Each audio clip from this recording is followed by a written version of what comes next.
Have you ever wondered if something that you said completely ruined your chances with a guy? Isn't it incredibly frustrating when you can feel that vibe shift? The moment you say something you never anticipated would change things so drastically.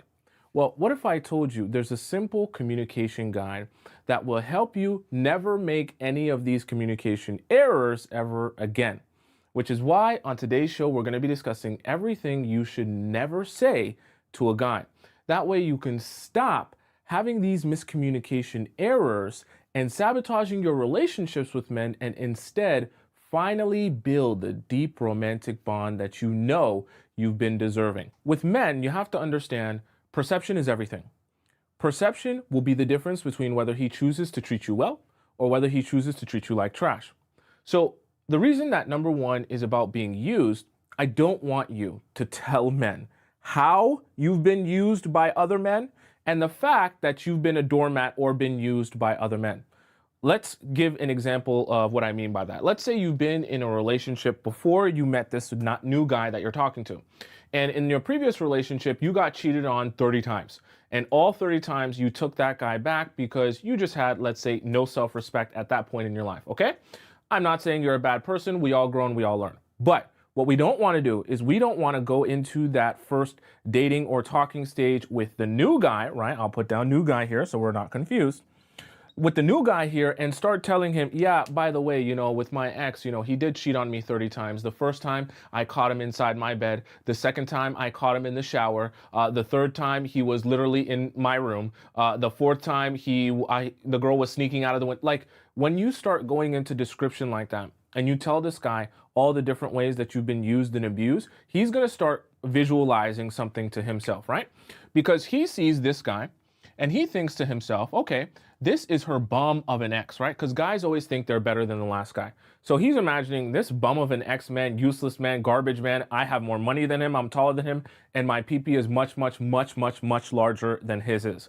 So the fact that this guy, who's useless, garbage, doesn't know how to do anything, is able to treat her like garbage and treat her like a doormat and use and abuse her, right? That means that if I'm better than him, right, because he's always thinking, right, I'm better than the last guy. I'll put that down here. I'm better than him in his thought bubble here. He's thinking I'm better than her last guy, but her last guy treated her like trash. So now he's going to start questioning, why would I go out of my way to treat her so damn well when her last guy, who I'm better than, treated her like garbage? If this girl isn't accustomed to being treated like a queen, why am I becoming the first guy to treat her like a queen?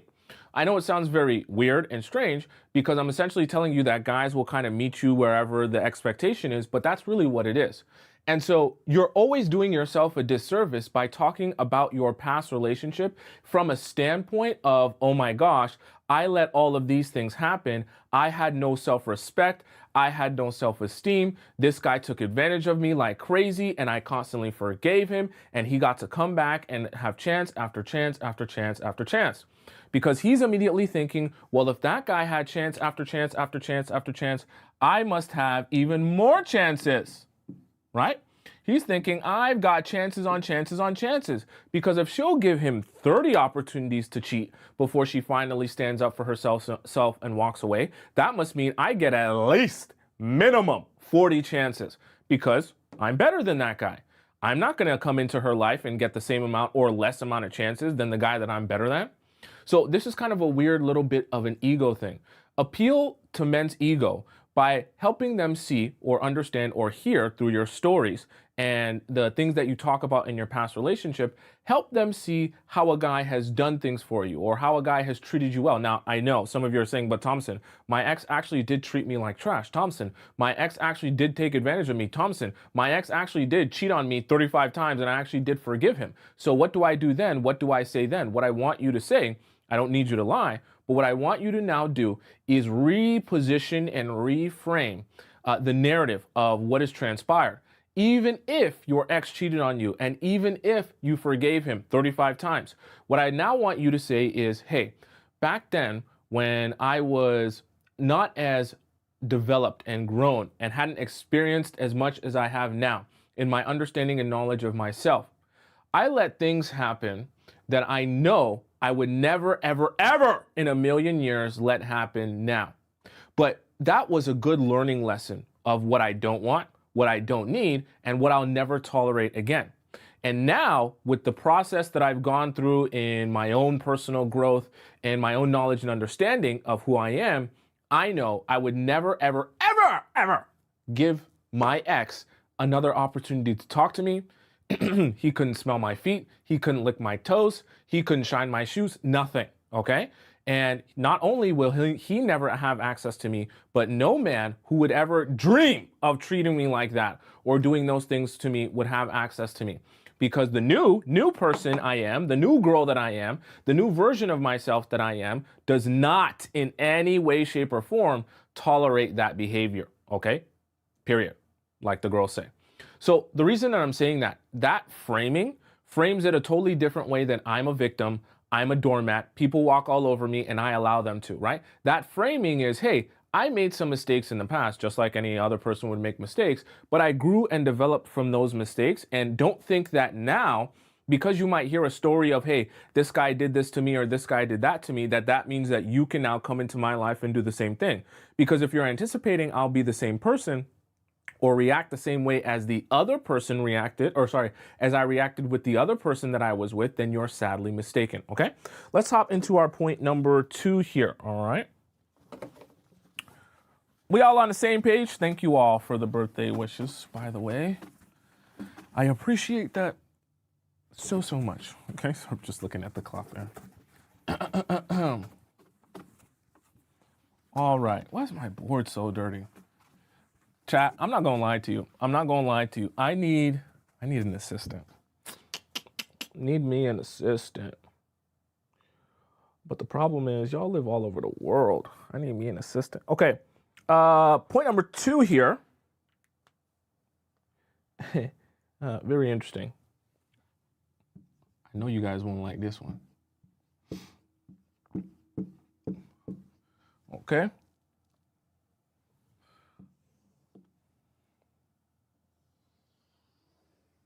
You guys gonna hate this one, I already know. So we just gonna discuss it, but I know you're not gonna like it, but it's okay. We'll learn.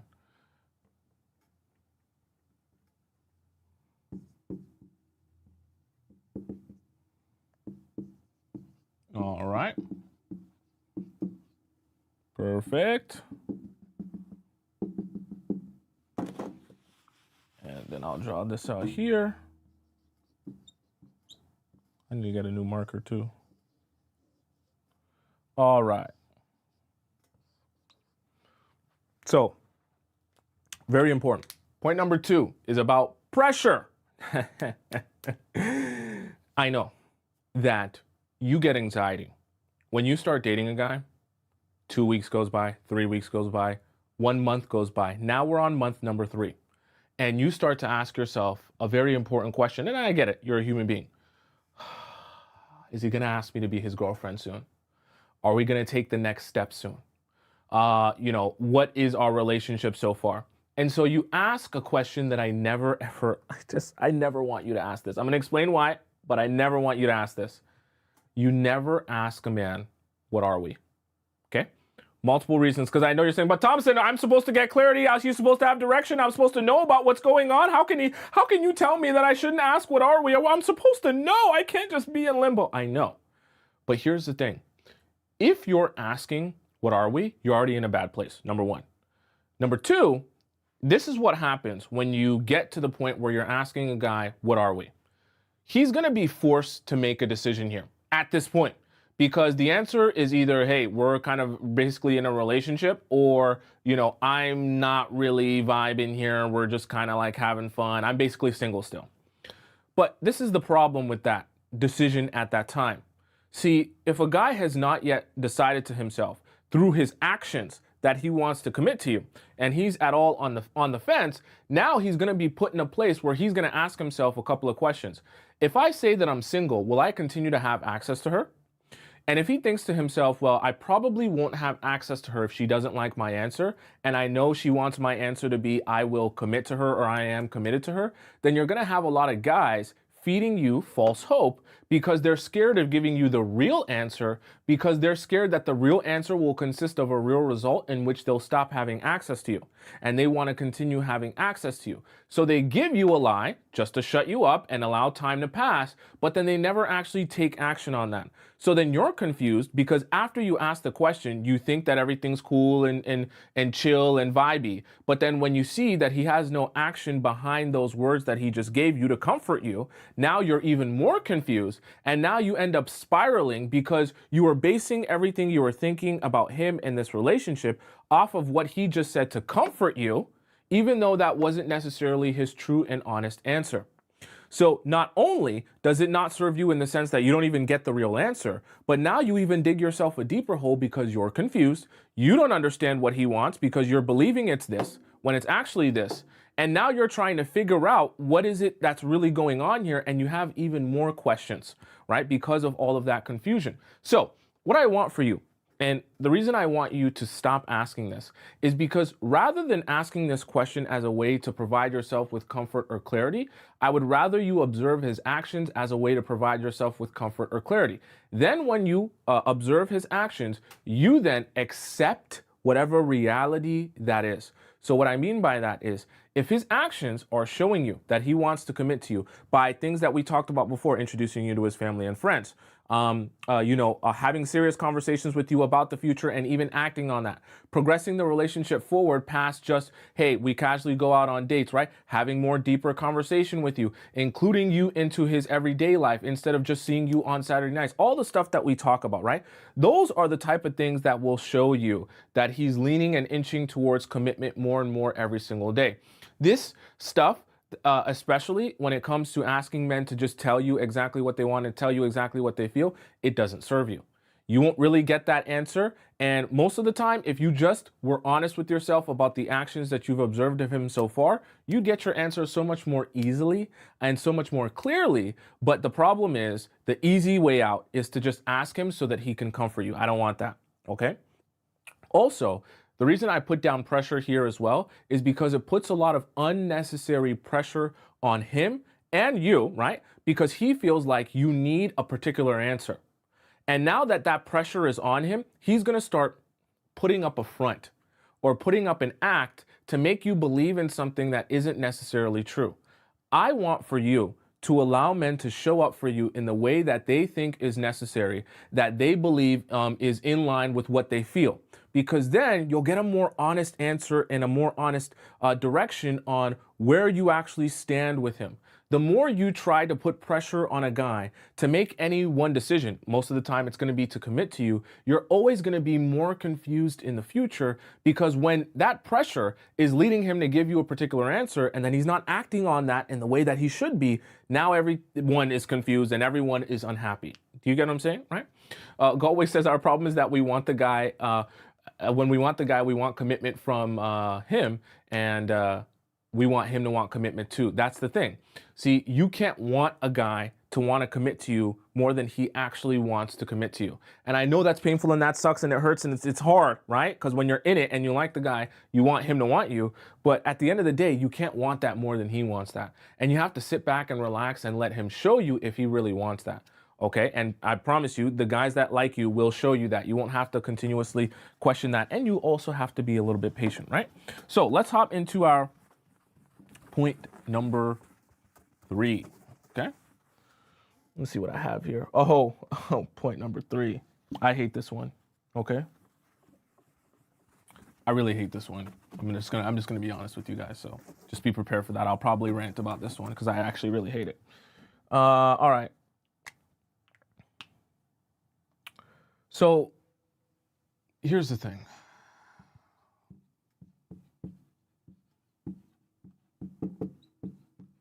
Oh, I really hate this. Sorry, I just really hate this. Gonna draw this out like this, make it easier for all of us to visualize.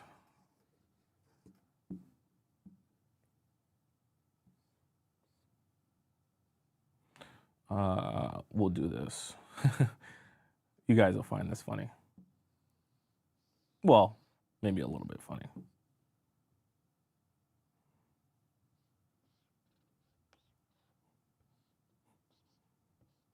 Drawing skills getting better, huh? Drawing skills getting better. We'll draw her like this. Okay. Okay. Okay. Yes, Sirski. We'll give her a BBL. You know, the kids love BBLs nowadays. Yeah, that's the vibe. That's the vibe. Yeah, that's the vibe. You guys like that? That's the vibe right there. Okay, so point number 3 about. Okay, point number 3 about comparison. Okay, now very important. I'm gonna rant a little bit because I hate this and it's horrible for you. I don't want you to ever be on a date with a man, be out with a man, just spending time with him. You see another woman, right? Maybe she's dressed really nice. She's got a nice tight dress on. She's got some nice jeans on. She looks really, really good. And you say, well, damn, I could never have a booty like that. I could never have a voluptuous yitties like that. I could never have a size 0 waist like that. Oh my God. She looks like I could never look like. Like, look at my small little booty. Look at my crooked nose. Look at my misformed head shape. Look at my box body. And look at her. She's so beautiful. She's so stunning. Oh my God. How did she fit in that dress? Horrible. Okay? It's horrible. Let me tell you why. See, you're with a guy, right? And you're, let's say, on a date with a guy. He's spending time with you, assuming because he likes you, he likes the way you look visually, and he's attracted to you. What purpose does it serve for you to talk yourself down below this other girl, right? Because you say, well, this other girl, she's got a big butt, right? Small waist, oh yeah. Yeah, super small waist. Oh my God, she's gorgeous. She's so beautiful. She's so beautiful, so pretty, right? And she's just overall better, brighter, awesome. It's like a catchphrase, right? And me, small butt, box body, right? And overall, just worse, right? This is the thing. You might think, oh, I'm just having an honest conversation with him because that's how I feel about the situation. And I do have a box body Thompson, and I do have a pancake booty Thompson, and I'm like a board. I'm built like a board. I'm built like a cardboard box. Cool, that's fine. But you have to understand, if that man is on a date with you and that man is attracted to you, do not kill his attraction to you by talking down on yourself. Okay? I'm gonna say it again. Do not kill another man's attraction to you that's already existing by talking down on yourself. You will be, okay, I'm gonna rant because it makes me so mad. You'll be shocked how many times, like, I think that because guys, we call them visual creatures, and we say that men, you know, obviously are gonna date women that they're physically attracted to, that sometimes you can get in your mind that it matters so much to the point where they can't even appreciate any woman outside of the women who are like supermodels. And sometimes I feel like it becomes hard to understand that he can still be attracted to you even if you look in the mirror and don't think that you look like America's Next Top Model, right? But you're doing yourself a disservice when you talk about yourself in a way in comparison to other women and literally point out how you're less than those other women. Because I always talk to you guys about narratives in relationships. You're building a narrative in your relationship about yourself. And that man is receiving that narrative from you. And you're actually doing a job for yourself of changing his mind about his level of attraction to you and basically listing out. You see how we're on a show here and I'm listing out points to you? You're giving him like the bulletin board points of exactly why he should see you as less attractive as these other women. And as this happens more and more, because most of the time when you do this, you're not just doing this with one woman. You're doing this multiple times or every time you guys go out, or at least, you know, on a regular basis. And as this is going on, time and time again, you're reminding him time and time again, don't look at me as your top woman. Don't look at me as your dream woman. Don't look at me as beautiful, gorgeous, and stunning, right? Remember, I don't have the features and the looks and the everything else that these other women that you're walking by have, or these other women that are in this party or at this event or at this club have, right? Why would you say that to a guy that you're in a relationship with? Okay? He is going to continue being with you after this. Why are you killing his desire for you? Why are you talking down on yourself, especially the looks? Because that's the number one thing that you're going to want to go to when you're going to compare yourself with another woman, right?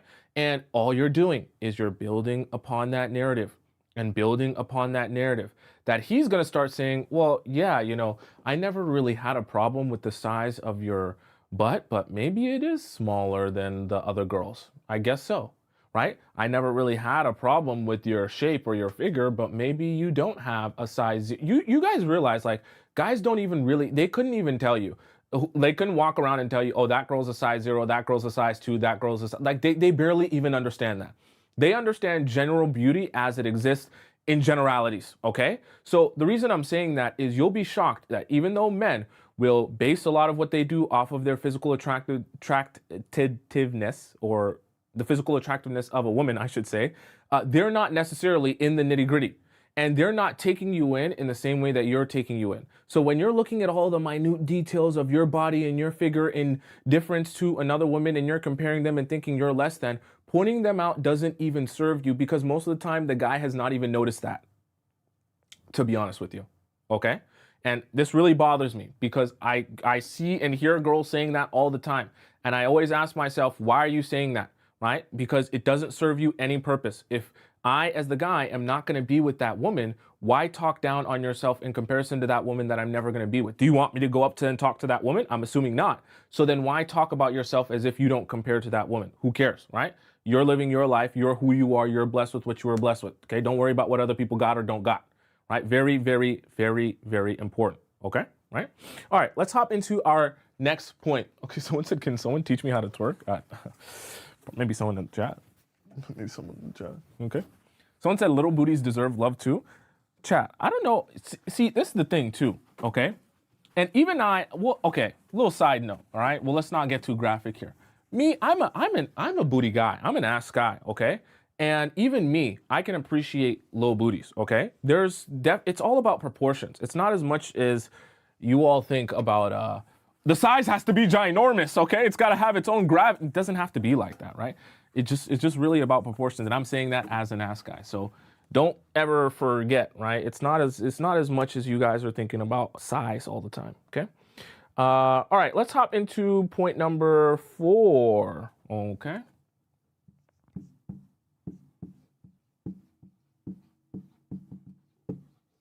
All right.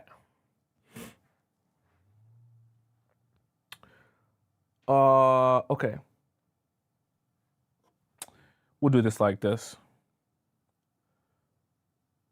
So we'll draw a man here.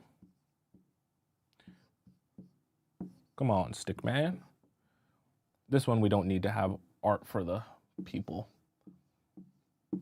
It's actually not about the art of the people in this one. Ooh, how did I draw her face that feminine? Maybe it's bigger eyes. Okay. So let's do this. Okay, we'll do this like this.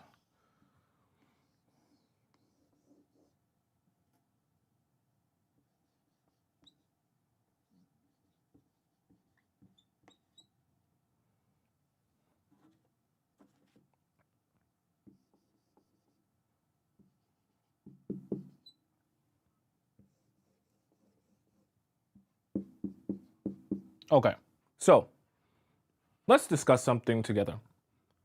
Let me draw this out here.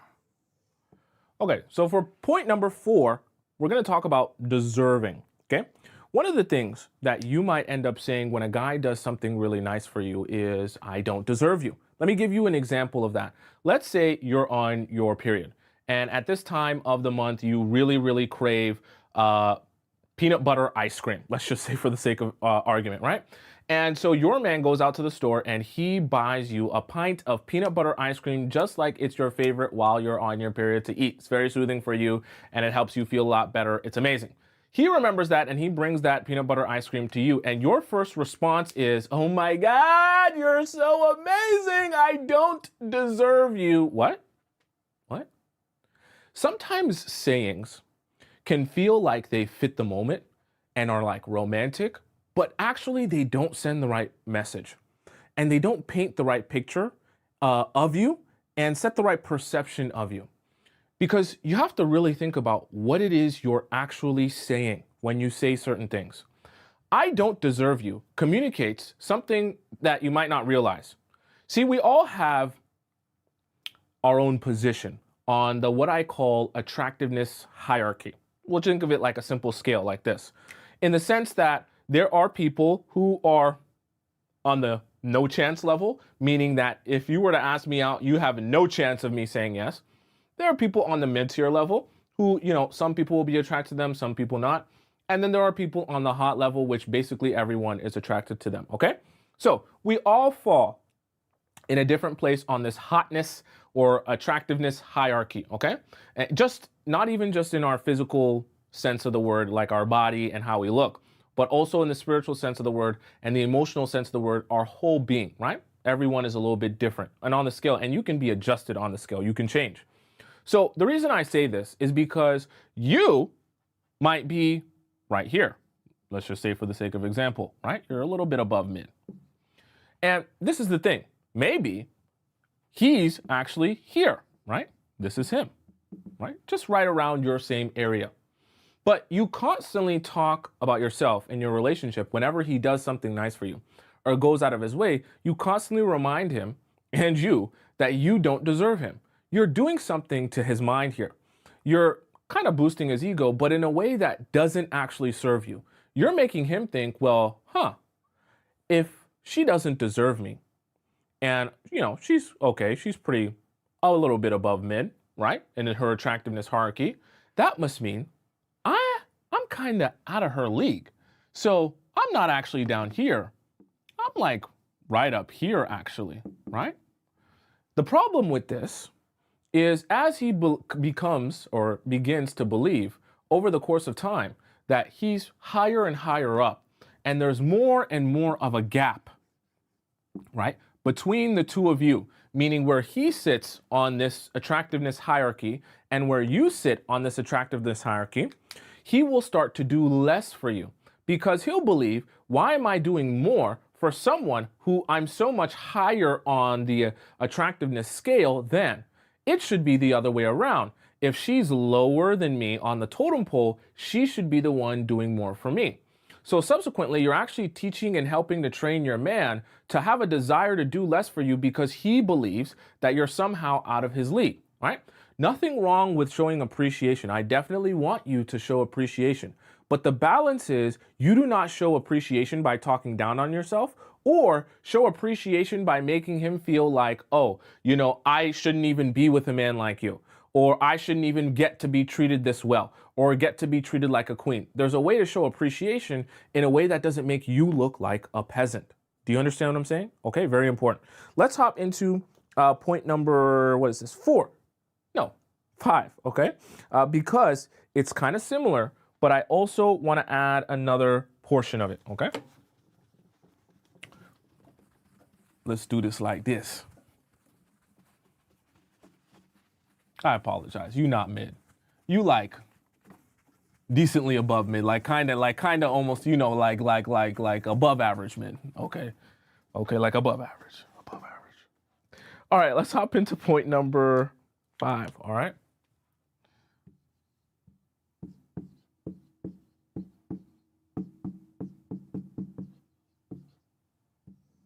Okay.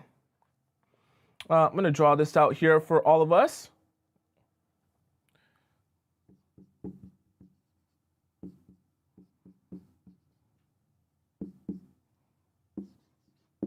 It's not really a drawing. It's more of a little bit of an equation. But don't worry, it's not too much heavy math here. Oh, we can put this instead of X. Okay.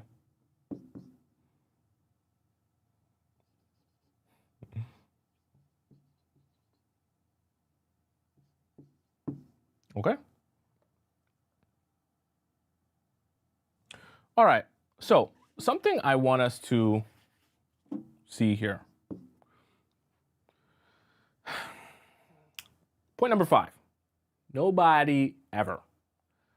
When you get something nice done by a guy towards you, there can be a tendency, much like in our previous point with I don't deserve you, to state the fact that what he's doing for you currently, no one has ever done. Specifically, no guy has ever done for you. Horrible! We're never ever going to have you say this to a man, okay? Remember how I talked to you earlier. Guys have an ego. They think they're better than the last guys that you've been with. All of them. They think they have a bigger D, all of that, okay? They automatically are in a position where they're thinking whatever someone else had to do, right? I am on that same spectrum or same level, if not above that. So if other guys got to treat you like trash, me too. But if other guys were treating you really well, then I have to meet that standard as well. Here's the thing. This is why I don't want you ever telling a guy, nobody has ever done anything nice for me. No one's ever taken me out, whatever the case may be. It makes you look like you have been treated like trash by everyone else, okay? Let me give you an example. Let's say you go out on a date with the guy and this guy wants to surprise you this time you guys go out and he takes you to Nobu. That's why I put down him plus you equals Nobu. You're enjoying the night. You're like, oh my God, this place is so expensive. It's so extravagant. I don't belong here. This is another one of those things that I don't want you to say. I don't belong here. This is not even me. I shouldn't even be here, right? It's not my style. And then you say something like, as the date is going on, in your process of you showing appreciation, which you should, but you also add on, well, no one has ever taken me to a nice restaurant before, okay? All the guys that I've dated, all the guys that I've talked to, the only date they would take me on is to McDonald's, okay? That's all I got was a Happy Meal and fries. They couldn't even get me the medium fries. They got me the small. They got me the small. And the ice cream machine was always broken. I don't want you to do that, okay? And I see some people asking, so do you want us to lie to the men? No. I want you to show appreciation, void of the context of, oh my gosh, everyone else treats me like garbage, okay? So I know that this sounds kind of weird because you're thinking, well, do we all? Sometimes it slips out very easily because you can have in your mind that part of showing appreciation and part of being thankful is reminding him how other people will do nothing for you. That's like, we don't need to add that, okay? You can show appreciation to the guy without telling him everyone else treats me like trash, okay? It does not send the right message, right? Be appreciative of this guy and what he's doing for you in this moment based on the circumstances and the context, but you don't need to add other guys do nothing. I only am used to getting McDonald's. I only get Happy Meals. I don't deserve Nobu. No one should spend $300. That's not appreciation. That's not thanks. That's not even being humble, okay? Because sometimes you might have in your mind, that's me being humble towards him and showing him how, oh, I'm just a girl, I don't expect to. Stop. Okay? Stop that. You're painting the wrong picture and perception of yourself, okay? You wanted queen and princess treatment, correct? So you can show appreciation of the queen and the princess treatment without saying, I usually get treated like a peasant. It does not send the right message. And it also puts a man in a position where he starts to become worried that he might be the first guy in your life actually treating you well. That's not actually the flex that you're imagining it might be, right? For men, as weird as it sounds, they like to jump on the bandwagon. Do you get what I'm saying? Okay? They like to jump on the bandwagon of being not the first man to show a girl appreciation and think she's attractive. They like to be one of the hundreds of men who thinks a girl is attractive and wants her. That way he can feel like he's winning something, right? Someone said followers, precisely. Okay? It's gonna sound very weird. I know it sounds really stupid. I know it sounds really dumb. They like to feel like one of the followers of all the other men who think that you're super and amazingly attractive, right? They don't like to feel like every other guy has been treating you like garbage and I'm saving you. It's not like, it doesn't work the same way, okay? Let them know that you're appreciative without adding this context, please. Okay. Someone says it's registering for me, Tommy. Good. I'm glad, right? Even though you're at Nobu, we want your energy to be like, hey, I belong at Nobu. Not your energy to be like, I only get taken out to McDonald's. That's not attractive. Okay, it's not attractive. All right. Point number, what was that? 5. This is point number 6. Okay, that was 5, right, chat? I don't have these numbered. 1, 2, 3, 4, 5. This is point number 6. Okay. Now, we're gonna hop into a little bit of a different one. We're gonna transition into a different portion of the show, I should say, okay? You'll see what I mean by that, right? Okay. I'm not gonna try to do too much in this drawing for you know how it is with me. All right.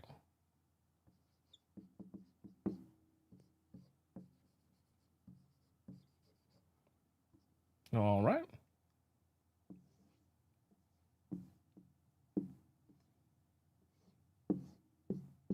There we go.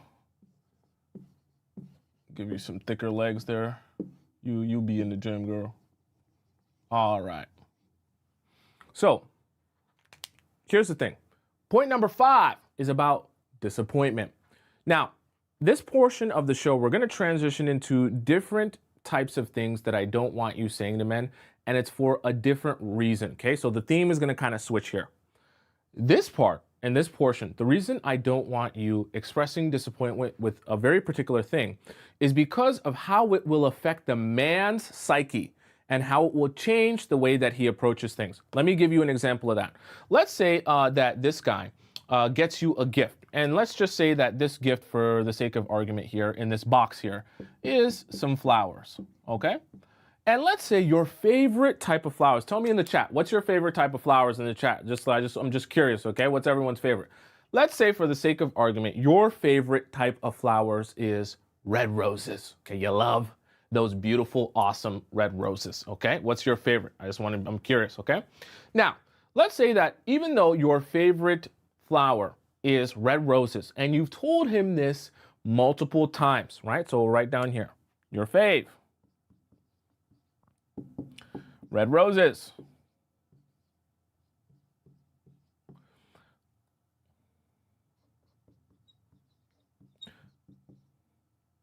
Right?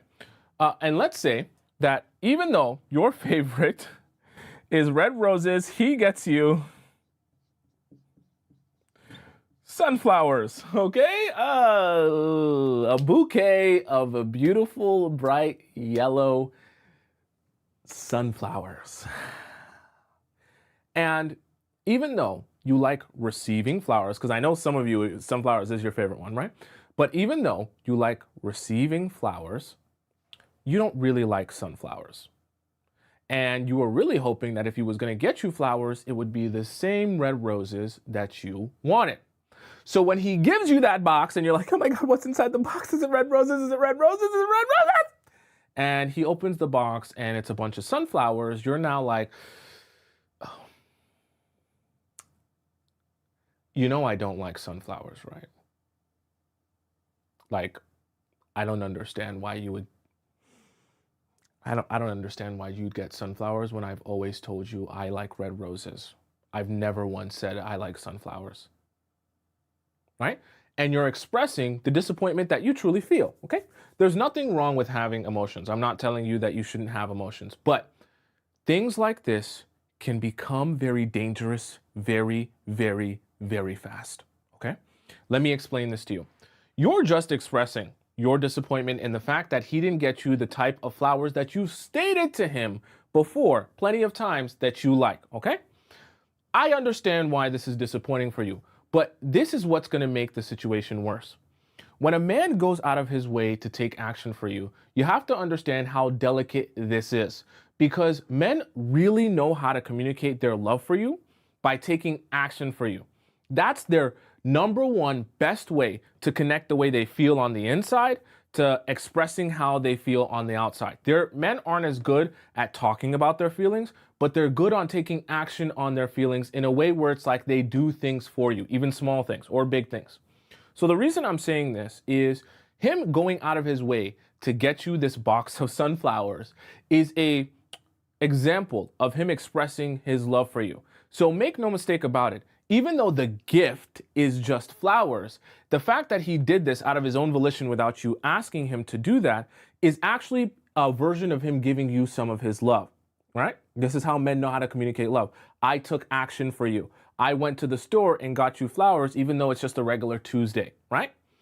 This process is very delicate because he's not just handing you a box full of flowers, he's handing you a box full of his actual love.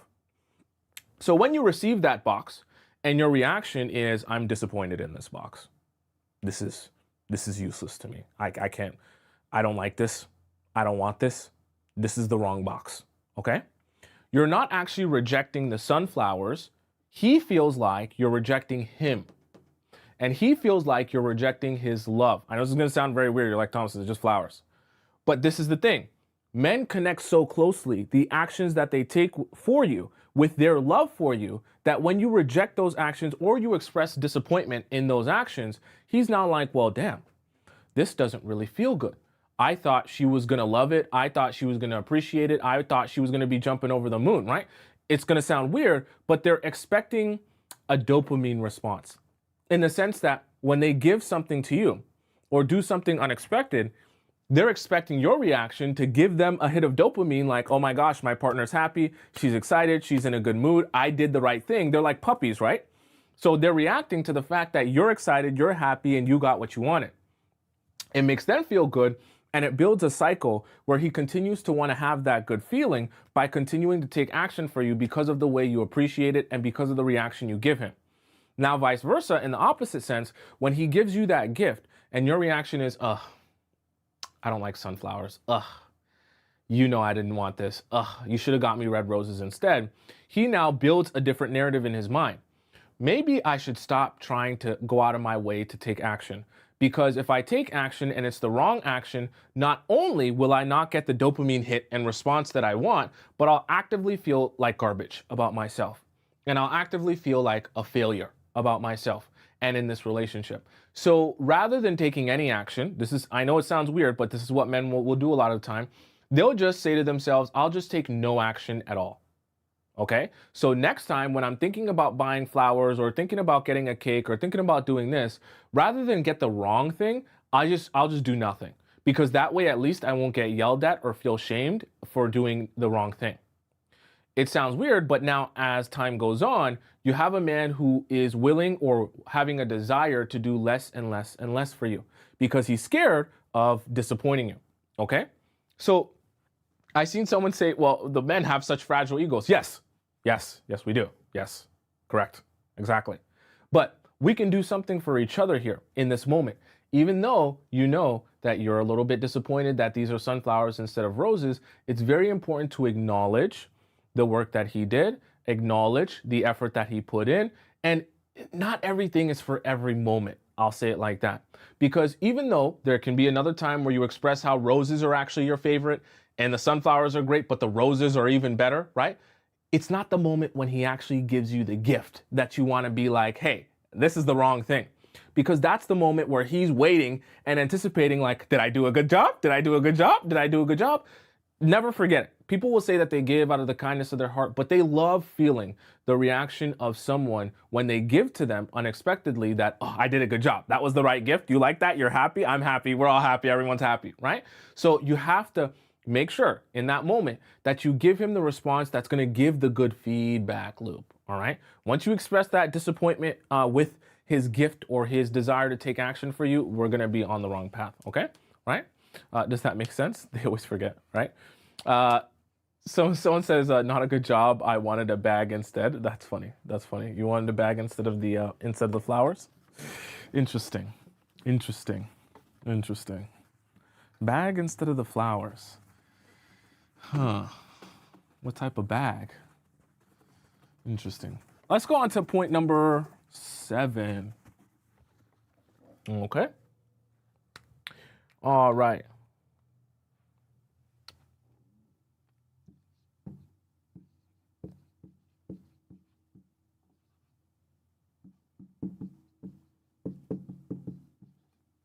I gotta get a new marker. I gotta get a new marker. My marker running out. Okay. Let's say here, we'll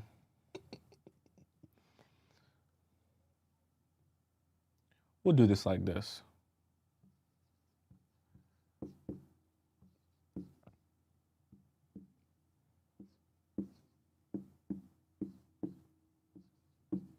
Okay.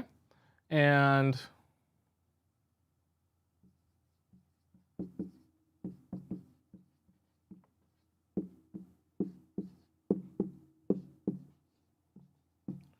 all right. Excuse me. We'll say,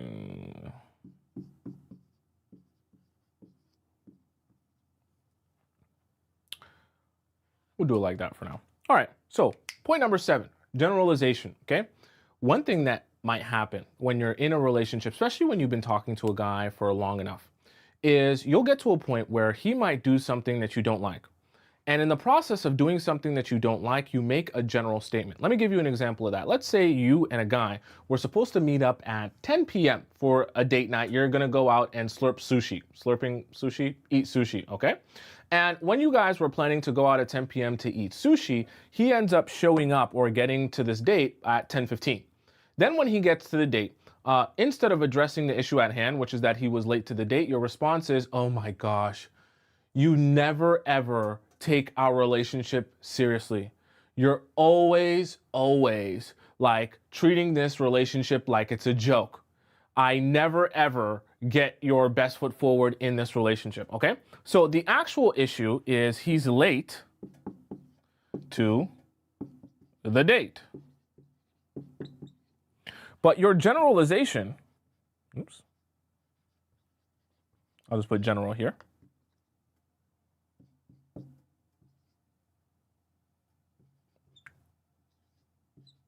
He never, we'll just put say, he never cares, right? So this is a problem. And this is why I don't want you to say this to men. Because there's nothing wrong with having an issue. There's nothing wrong with addressing your issue. What you want to get out of the habit of doing, though, is in the process of you addressing your issue, you paint a picture or a narrative that our whole relationship is bad because you never do anything right. This doesn't serve you how you think it's serving you. As you're addressing the man, which I want you to address the man if you're upset about something, especially a man that's your boyfriend or your husband, you want to make sure you keep it focused on whatever you're addressing. Men, let me break down to you a man's psyche. It's very hard for them to dig themselves out of the mental hole of feeling like a failure around you. Okay? I'm going to say that again because it's very delicate. It's very difficult for men to dig themselves out of the mental hole of constantly feeling like a failure around you.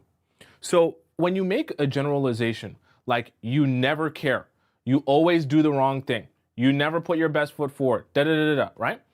Even though you're expressing it in the moment, you're just emotional and you're upset and you're saying the things that are just coming to your heart and coming to your spirit at that time. What happens is, as you're making that generalization, the man now feels like, oh, well, I guess she doesn't actually think that I do anything right. And I guess she actually thinks I'm the worst partner ever.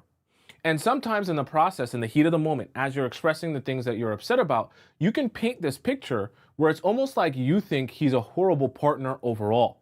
That he can't be a good boyfriend, he can't do the bare minimum, he can't give you what you need, he doesn't do anything right.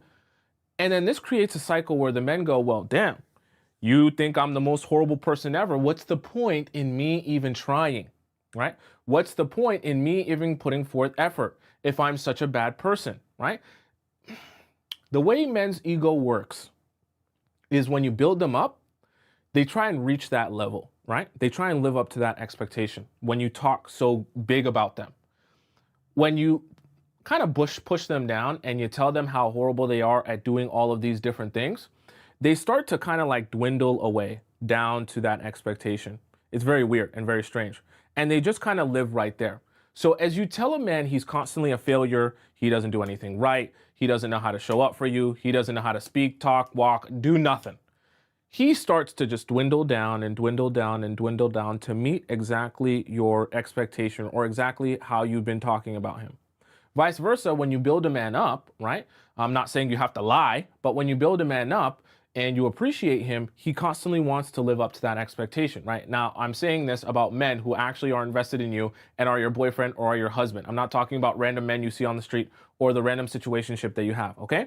But the reason I'm saying this is because I want you to make sure whenever you do get into a situation where you're upset and you want to address your issue, that you don't make the mistake of giving a bland generalization that will make him feel like you don't actually see him, or you don't actually see what he's bringing to the relationship, or you don't actually appreciate what he's doing for the relationship. Because those broad generalizations will make him feel like your perception of him is that he's overall a horrible partner.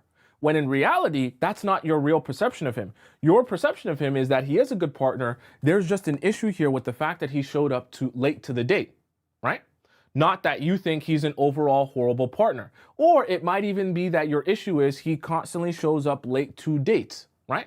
That could even be an individual issue in itself, but not that because you show up late to some of these dates that you're overall a horrible partner and I'm not getting anything here and I'm literally suffering in this relationship being with you, okay? If you do actually feel like that, then make sure you leave the relationship. Because if you're speaking like that from a standpoint of this is actually true and my honest feelings that he's a horrible partner, you shouldn't be with that partner. But make sure when you're addressing your partner, your man, that you're addressing him based on what is actually the issue, not a generalization of him being a horrible person. The men won't be able to respond to that properly, okay? Now, point number 8 here. Okay. You guys will love this one. You ain't gonna love this. Okay.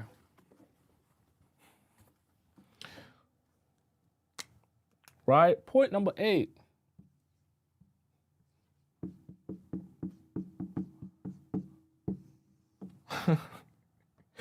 I'm just laughing because I can picture this in my mind. I can really picture this. So let's say here.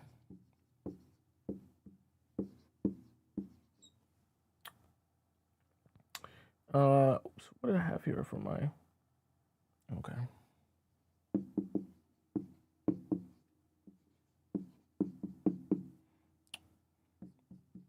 Whoops. My marker running out, chat. Please make sure to remind, well, look at my marker. Make sure to remind me I need to get a new marker, chat. Oh boy. Okay. Anyways, all right. So point number 8 is about utility. Okay, I'm going to give you an example so that we can understand how this works. Let's say you and a man are cooking dinner together. Okay, you go over to his house. You guys are deciding you're going to cook up a meal together. He's on vegetable duty. He's going to slice up all the onions, the broccoli, the celery, and the tomatoes. You're on meat duty. No, you're on meat duty. Okay, and so you guys have your own separate jobs, right? And together, you guys are gonna make, we'll say, together, you guys will create, guess what? Stir fry, okay? So this is what you guys are doing together for dinner. Now, in the process of this, you guys have your own individual jobs. Now, as you guys have your own individual jobs, you then see what he's doing in terms of how he's cutting up the vegetables. And you're like, yeah, you know what? I don't really like how you're cutting up those onions. I don't really like how you're cutting up that broccoli. And I don't really like how you're cutting up those tomatoes. So instead of me helping you adjust or giving you a better idea of what I want, I'm just gonna push you to the side and I'm gonna sigh, you're not doing this the right way. You don't cut the onions and the vegetables the long way. We have to dice them up so we can properly do the stir fry. Oh no, let me do it. No, stop, just stop. You've already done it wrong. I can't trust you to do this the right way. I need to do it myself so this can be done right. Mistake, okay? I don't want you to ever do that with your guy. I don't want you to ever say that with your guy Because what you're indirectly saying is you're a useless man, okay? Right? You don't have any utility as a man. I don't even want to bother teaching you it because you're too stupid to understand it. I don't want to bother adjusting your technique. Your technique is already so horrible I can't even adjust it. I just know that I'm so much better than you. I'm so much smarter than you. I'm so much more capable and have so much more utility than you. It's better for me to just do your job and my job, right? So I'm going to do both of these. I'm going to be vegetable and meat duty. And instead of together we make stir fry, me make stir fry, right? And you do nothing. Why? You do nothing because you're useful for nothing, okay? Right? You do nothing because you're useful for nothing. Telling or addressing men like they have no utility in your life or as a man is not going to serve you.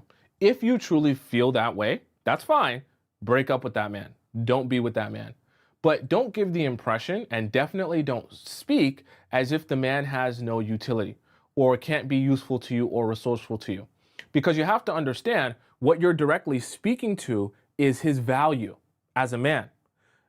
This might not make sense to you.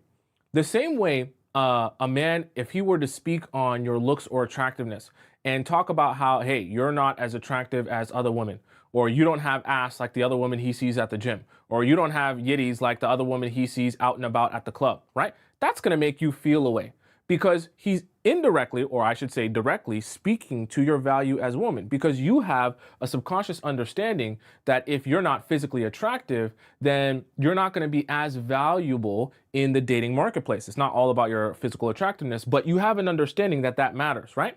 The same way, if you're speaking towards a man's utility as a man, like his resourcefulness, his usefulness, right? Especially to get things done and do things, take action, go out and hunt, so to speak. If you're speaking to the fact that you think he's useful from that standpoint, he's not resourceful, he's a useless man, just go on sidelines, do nothing because I can't use you for anything. You're speaking directly to what you think his level of value is as a man and in a relationship with him.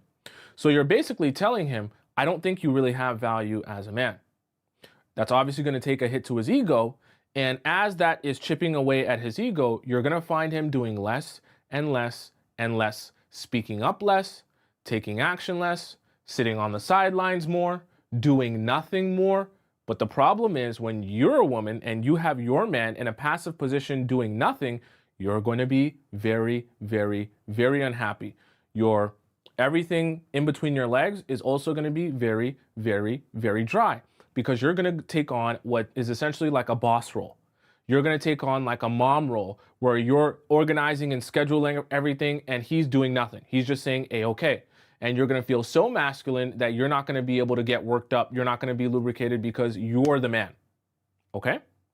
I don't want that for you. So we want to start by making sure whenever we're in this situation, rather than being on meat duty and being on vegetable duty, you can teach him how to adjust his technique on what you want, and also understand even if he makes a mistake, it's better for him to make a mistake and we eat wonky stir fry than for me to make him feel like he has no utility, do both of our jobs, have him sit on the sidelines, and then slowly but surely I turn him into a passive man who actually is useless, as I'm talking about, okay? Does that make sense to all of you beautiful, beautiful people in the chat, okay? Are we all on the same page? Do you guys have any questions about we discussed 8? The 8 that we just discussed here today. I'm answering any questions that you guys might have. Alrighty, any questions in the chat?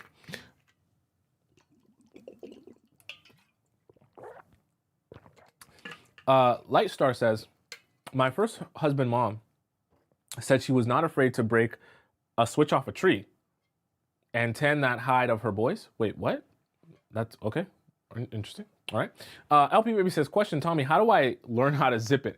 I always feel the need to express myself. It's not about not expressing yourself, right? Like, chat, I'm not advising any of you to not express your emotions or feelings, right? It's just about understanding one, time and place, because there's an appropriate time and place to express everything, okay?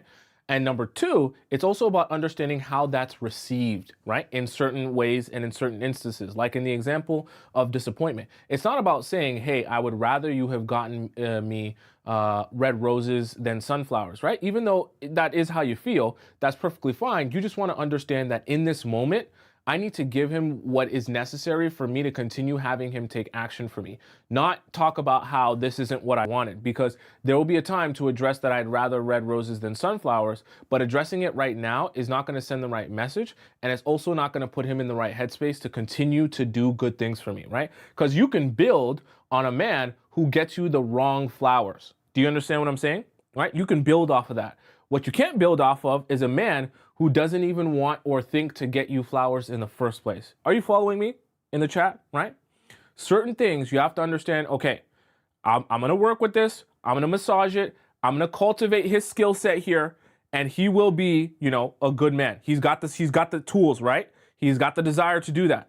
Now, in order to be my specific amazing man, it's just about adjusting and helping him understand over the course of time what my favorites are, what the things I love are, and what the things I don't like as much are, right? But the desire to do good work for you is the key element, right? As opposed to a man who doesn't even bother or think to get you flowers, that's not something you can work with. You can't cultivate that skill. You understand what I'm saying? Age Rosa says some stuff is just not serious enough to address, especially if you love him. Well, yes, it's easy to say that, but sometimes when you're in the moment, you're just speaking from whatever you feel, not realizing how the man is receiving it, and then what you're doing to his mindset as that is happening, right? Antonia says, where'd it go? I need more info about how to talk to men when they ask you out. You can't just say yes to every guy who looks okay. Well, of course you can't just say yes to every guy who looks okay. But it also depends, what do you want? You want him to ask you out because you want to say yes? You want him to ask you out just for the sake of asking you out? What do you want out of the situation, and what are you trying to do? Is the guy asking you out that's, you've known for a while from work? Did he just come up to you, right? All these things kind of adjust what I would advise in terms of the approach here. Nicole caught him. Donates. Oh, no, not donates. She became a member. Sorry. Been a member for 8 months. That's amazing. She says, if a man takes you to a fancy restaurant and asks if anyone else has done those type of things for you, how do you answer if no one ever has? Well, see, there's a way to be honest while not saying the wrong thing or painting the wrong picture. So let's say he takes you to Nobu and he says, hey, has a man ever taken you to Nobu before, or taken you to a fancy restaurant before? I've never been to Nobu, but I have been to other really nice restaurants. You don't even have to say, oh, I've been there specifically with this guy or with that guy. You can just speak to a generalization of, oh, I've been to this 5-star restaurant, and I've been to this one that had a Michelin star, and I've been to that one, even if it wasn't necessarily with your partner, right? You just speak to the fact that it's not like, oh, this is the first time I've ever been somewhere nice, or the first time someone's ever, done something nice to me, right? Even though that you're not talking about going there with another man, right? Most men aren't going to specifically say, specifically though, have you ever been taken by a guy that you were dating or a guy that you were in a relationship with to a restaurant with a Michelin star? If you have, tell me when and tell me. Guys aren't going to ask questions like that. So even in your response, you can still be vague and general and say, yeah, I haven't been to this Nobu before, but I have been to this one, and I have been to that one, and I went to this one with one of my girlfriends, and right? Casual conversation. It's just better than painting a picture of, oh my gosh, I've never been anywhere nice with a guy because they all take me to McDonald's, okay? Better way to paint that picture. Goddess says, when you are working full time and taking care of everything, it's difficult to have this much patience. Well, perfect key element, right? If you're working full time and taking care of everything, like in terms of taking care of you and taking care of your man, then you're in the wrong relationship, right? There's a certain dynamic, obviously, in which you'll be more successful in your relationship. And obviously, if you're taking on such a masculine role in your relationship, you're not going to feel feminine enough to do any of these feminine things for your masculine man because you're not even in that mode, right? So then the real root of your problem is changing your relationship so that you don't have that dynamic that stresses you out so much. You know what I mean? Someone says, how can I make him feel useful during the first talking stage? It's not about making a guy feel useful. It's about acknowledging when he actually is useful to you. or he actually does take action for you. So when you're in a talking stage, you're not looking to say, oh, let me make sure I make him feel useful by saying things that aren't true, or pointing out things that aren't true, or speaking on things that aren't true. It's about understanding, hey, let me make sure I take notice of the times where he's doing something for me, whether it be going out of his way, getting me flowers, taking me on a date, being thoughtful, even something small like in the example that I gave where you have your period, he knows you love peanut butter ice cream, and so he gets you Ben & Jerry's peanut butter ice cream, right? Something so small, it costs him $5, but the fact that he's thinking of you, you acknowledging that, and you acknowledging that he did something and went out of his way to be kind and be nice and be thoughtful, that is great. That's a way you acknowledge his usefulness and resourcefulness as a man, but it has to come after he actually takes some action for you, right? Does that make sense? Someone said, I've never had a boyfriend. Is that a red flag? No, it's not a red flag, but as long as you make sure you paint it in the right way. You don't want to say, oh, I've never had a boyfriend because no man's ever wanted me. All guys think I'm ugly and disgusting and no man wants to sleep with me, so I've never had a boyfriend, right? Don't paint it like that. You almost have to paint never having a boyfriend as a choice based on the fact you haven't built that level of connection and bond with anyone that you felt, was worthy of getting that deep with you, if that makes any sense, okay? Anna says, should you plan dates to see his capabilities like a cooking date? Wait, what? Wait, whoa. No, no, no, no, no, no, no.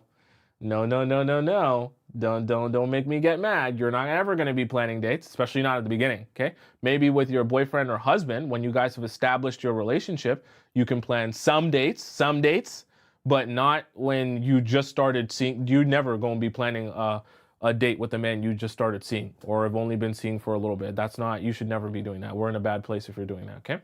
LP Baby says, question for point number 1. Can I please just lie and say I got treated like a queen? Even if I got mistreated, is that bad? I'm just trying to set the tone. Thoughts, B-Day Boy? I will say this.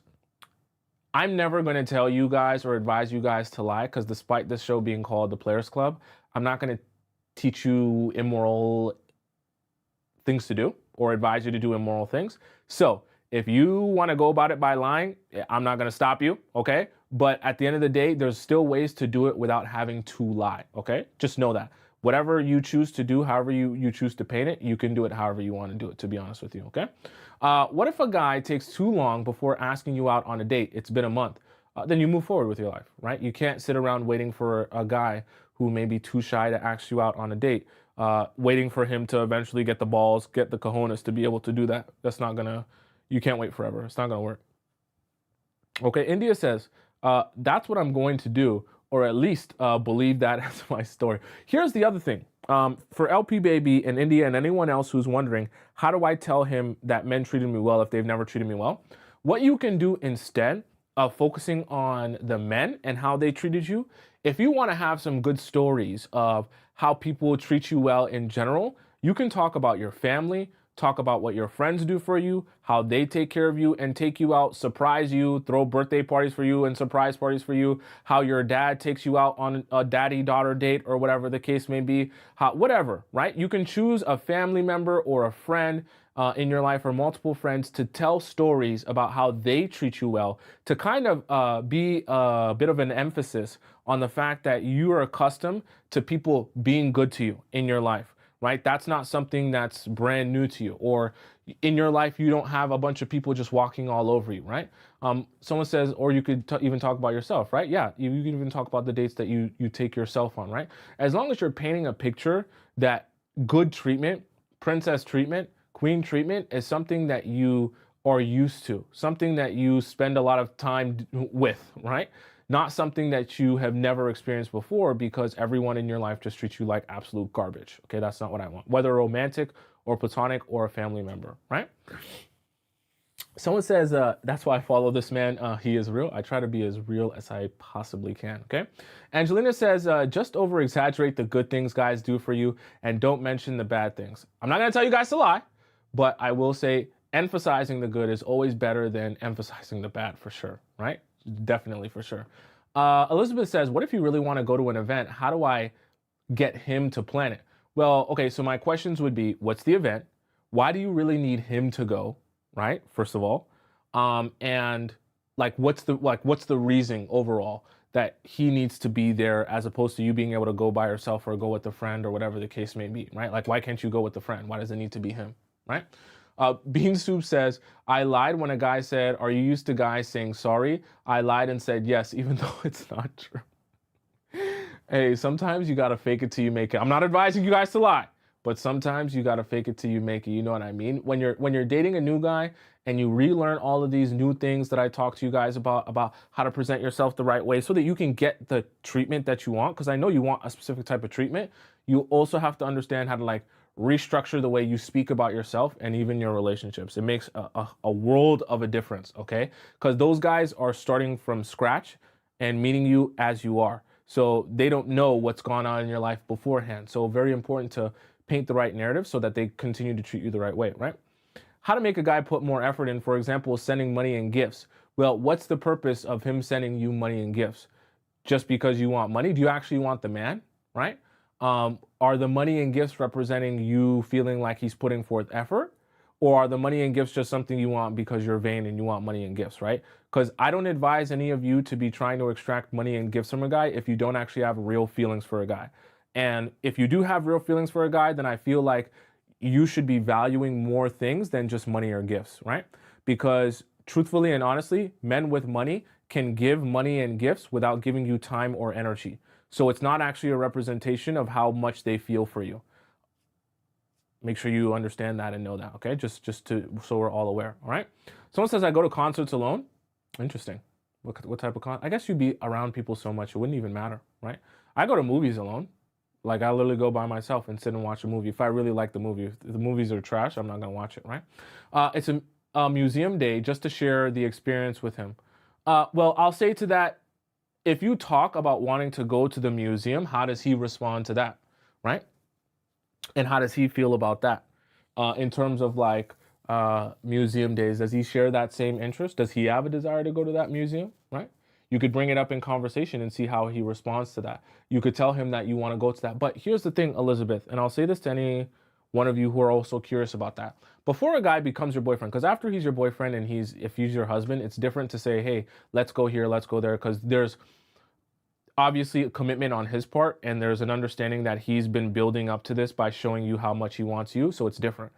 But when you just start talking to a guy, the thing about it is, I want you to still keep your routine and your schedule with yourself and continuously still remind yourself, especially when you just start with a guy, that you are capable of having fun with or without him.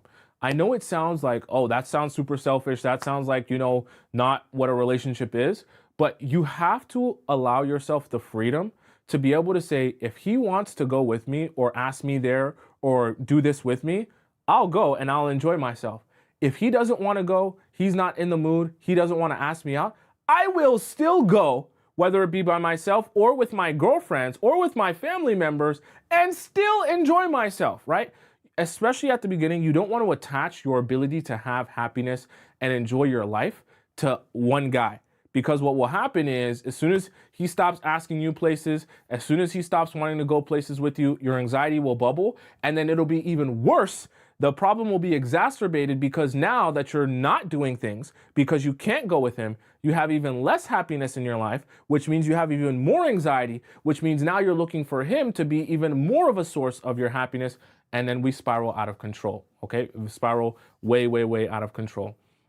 I gave a girl advice the other day in our private. Oh, by the way, for those of you who have questions for me that are unrelated to the show and what we discussed here today, you can always go to the link in my bio if you're watching this on TikTok, or in my description if you're watching this on YouTube. And you can ask me a personal and private question directly to me. It's like a hotline. You type out your question, as many sentences and paragraphs as you want, send it in to me, and then I'll respond to you with a voice message, usually like 8 to 10 minutes long. The reason I brought that up is because I was thinking to a private question that I answered for a girl, it was like a couple of days ago.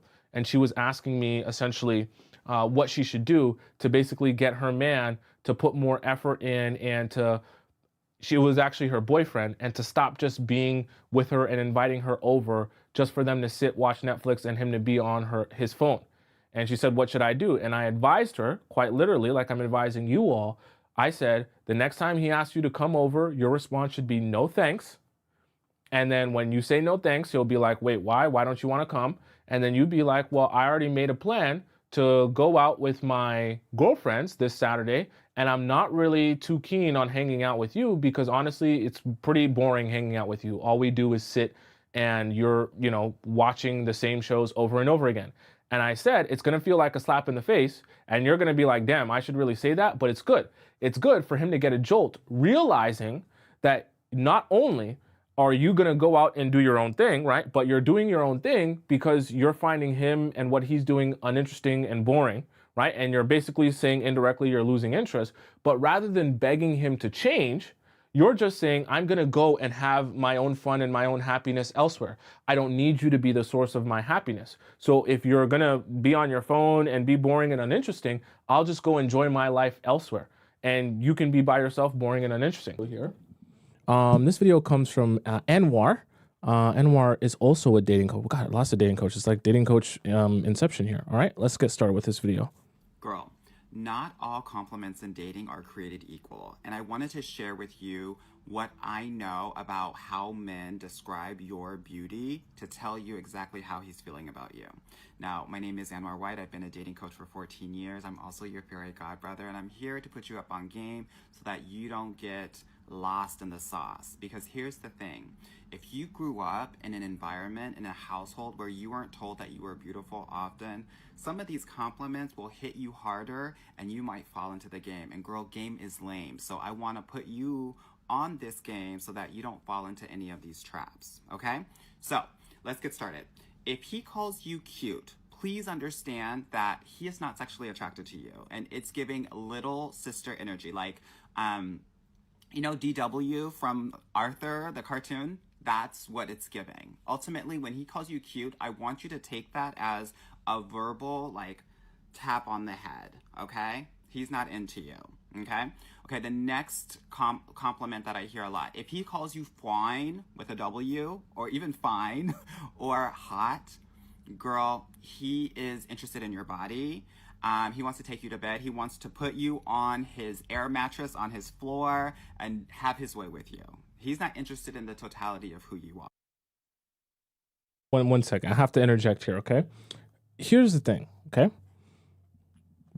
Let me use it in the context of what I think. Because when I say a girl's fine, first of all, I'm trying to think of what context I'd literally be telling a girl she's fine. I don't think I'd ever just be like, oh, you're so fine. That's weird. But still, if I was saying a girl's fine, maybe it's just me, I'm weird.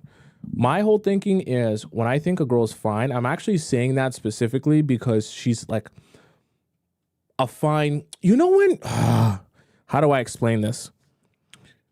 When you see someone, but they're attractive in a mature way, that's not like, oh, I would just smash you. It's almost like, no, I would actually you're attractive in a way where I kind of want to take you somewhere nice. You fine. I want to I want to maturely talk to you in a way where my interaction with you is we have energy, but we have dialogue, but you just got a vibe with you. Not in an immature way. Does that make sense? That's my thinking of when I think of and call someone fine. If I'm calling someone just sexy, then that's more similar to what he's talking about. That's at least how I do it, at least. You are, okay? If he calls you pretty, please understand that he's talking about your face, right? And that he's attracted to you ultimately. If he calls you beautiful, this is wifey area, okay? He thinks that you're beautiful both inside and out. He's talking about your heart and not necessarily about what's on the exterior. Now, if he calls you ugly or if he doesn't compliment you, I find myself, so this is weird. I have a picture of the type of girl I would call fine, and I have a picture in my mind of the type of girl I would call beautiful. Me personally, the image that I have in my mind, tell me if you are all different and what you think. The image in my mind I have of the woman who is fine versus beautiful, I actually see myself being more with the fine woman than the beautiful woman. Because when I'm thinking of fine, I'm thinking of like, the energy of someone where when you see them, you feel like they're your equal. You know what I mean? Like you feel like you and that person can have a good time together. Not in the sense of like, oh, we'll mess around and like sleep together and be friends with benefits. Just I mean like intellectually, like like you get it. Like I don't have to talk about things in a way that's inauthentic to me. I feel like we be on the same level, if that makes any sense. But we're also able to laugh in a way that's like we get each other's jokes. But we just know how to like both be mysterious and both be interesting and both be like have some aura, and riz as the kids say.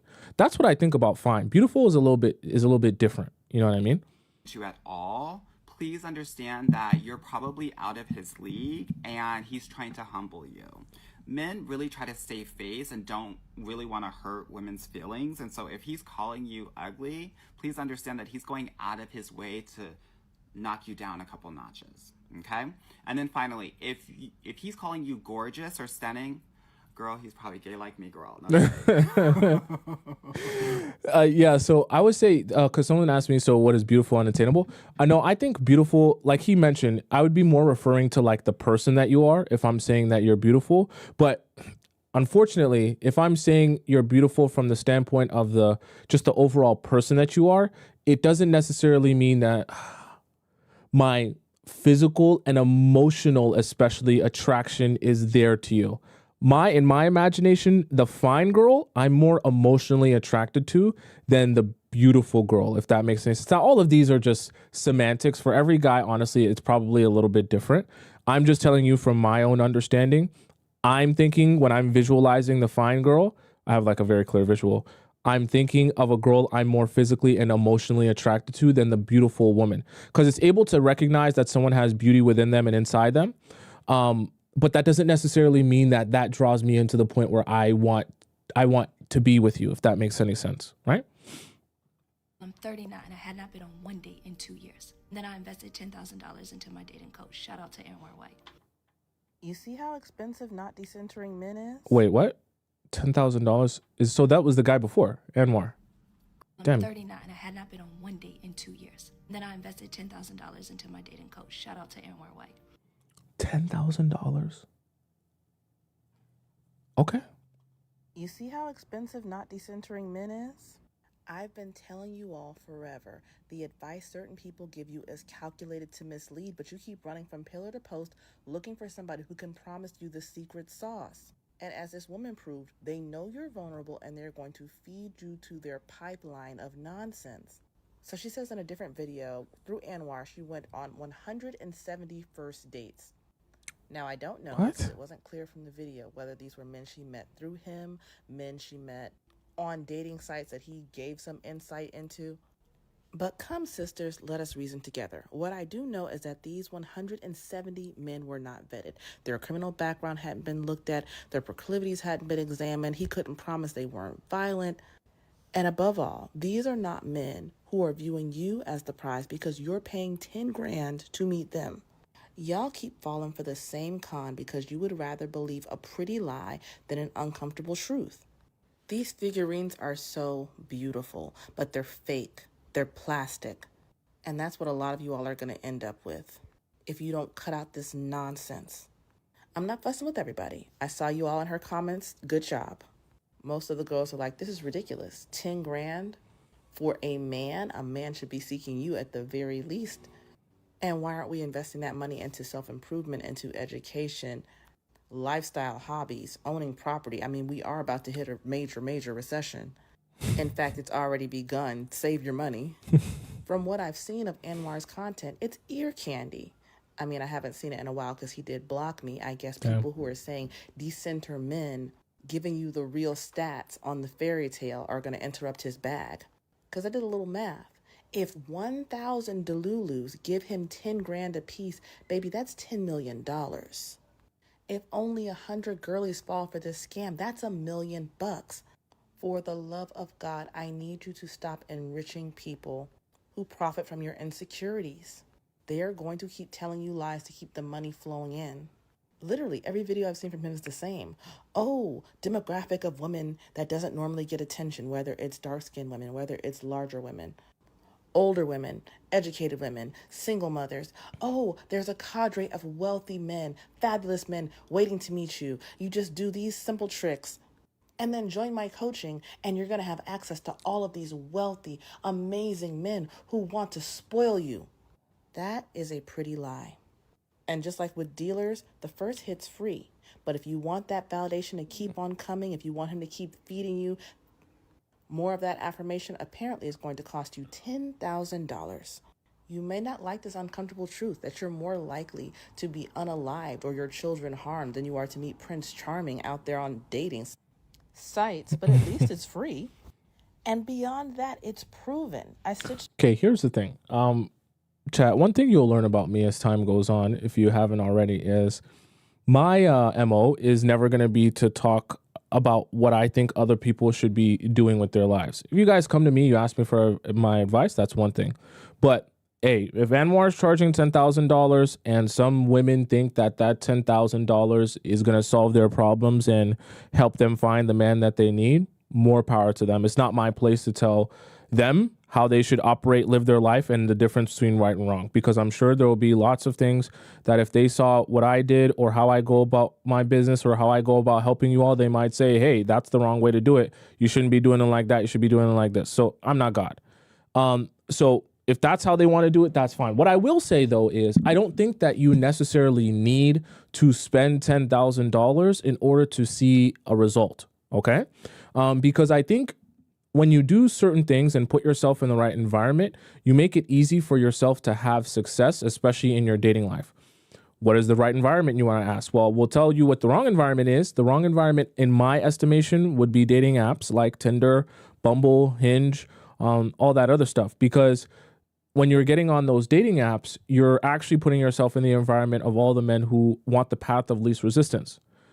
I think the best way to always go about it is by starting off with what you're interested in, going and spending time there, and figuring out how to create a routine around going to the places or place that you're most interested in. If it can be every week or twice a week or 3 times a week, the more the merrier. And especially if you can be part of a community as you go and do that thing that you're interested in, that's when you can really start to see some magic.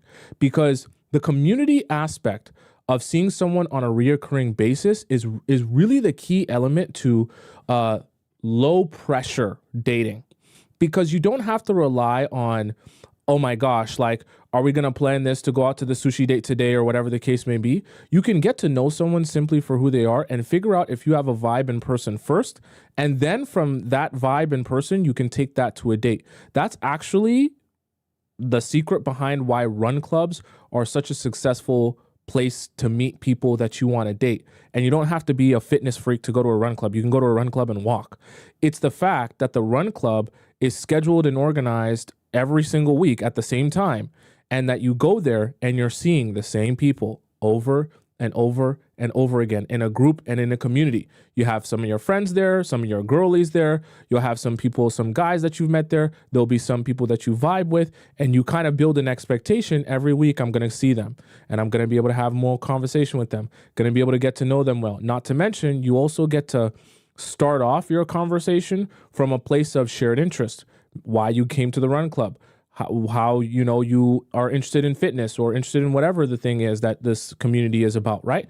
And that can become a topic of conversation instead of you guys having to sit down on the date and just say, I think you're cute. I think you're cute too. We should get married. Okay, cool. Right? Like, now you can really get to know someone. I think that you can do that, and it costs way less than $10,000. But hey, if she thinks that $10,000 was the way to solve her problems and her problem got solved, then who am I to say that that's the wrong way to go about it?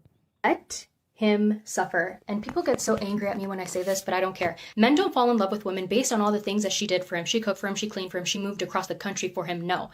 Women fall in love through oxytocin, men fall in love through vasopressin. Men fall in love through the commitments that they make and then following through overcoming challenges, and when you slightly stress them out. But LA, I know somebody who knows somebody where they got together on the first night. Now they've been together for 15 years. Well, Merry Christmas and happy birthday to you. I also know somebody who was in a devastating car accident, but they miraculously survived despite not wearing a seatbelt. But every time I get into a car, I wear a seatbelt because I know the vast majority of the time I am not going to be the exception. I am going to be the rule. Don't believe me? Why do men play so many video games? They play those video games because everybody starts at zero, and then they have to overcome these challenges, and they have to work hard, and they have to invest their time, their resources to get to that next level, to unlock more perks, more guns, more challenges, more maps. But you want to show just how nice you are. You want to be the convenient carry. If you're going to be a convenient carry, don't be surprised when he becomes your big mistake. What? I like the analogy of video games. I use the same analogy because that is the psychology behind why men enjoy video games, is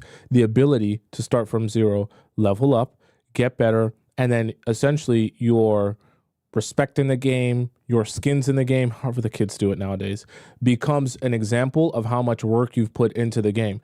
Now, unfortunately, we have a lot of men who do that instead of accomplishing real things in life, but that's a whole nother story for another day. I don't want to rant. But it's the same idea, right? Men know how to connect their feelings for you by taking action for you. And I do hear the same thing as well that she's talking about, where I'll hear people in my comments say, but Tomisin, I slept with my man on the very first night and we've been together forever, or we've been together for 18 years, 19 years, 20 years. And I responded to this comment one time when someone said that, and my response was, so just because people win the lottery every single day, does that mean that you won't look for a job, right? And the reason I said that was to kind of paint a little bit of an analogy in the sense that, yes, of course, I can't possibly speak on every single person's situation, because there will be a plethora of different situations, some of which are the direct opposite to what I'm advising you to do, right? i.e., don't sleep with the man on the first night, i.e., don't make it super easy for him and try to be overly convenient for a man. And yes, of course, there will be some women who have actually been successful sleeping with a man on the very first night. But does that mean I would advise you to do that and feel like you'd have a good chance of being successful doing that? Absolutely not. Because the chances are, if you tried that, you would be not successful. You'd also be very traumatized, because you'd realize how cheap and wasted away you feel when men sleep with you on the first night and then don't seem to care about you after that, right? I don't want you to feel like that. And I know you will if I advise you to do that. So it always kind of surprises me when people say or speak against the things that I advise or the strategies I advise by saying, yeah, I slept with the man on the first night and it worked for me. But that's great. You expect me to advise everyone else to sleep with men on the first night? That's not going to work. And I'm sure most women even know that have been successful in that process. At least they should. Maybe they don't because they've won the lottery. But yeah, that's how it works in the real world. Y'all, there are some things I would just never say to a man, and I just cringe when I hear it. But I'm y'all feminine energy coach, so I'm here to put y'all on game. Okay, this is exactly what we talk about today, so let's see. One is, what are we?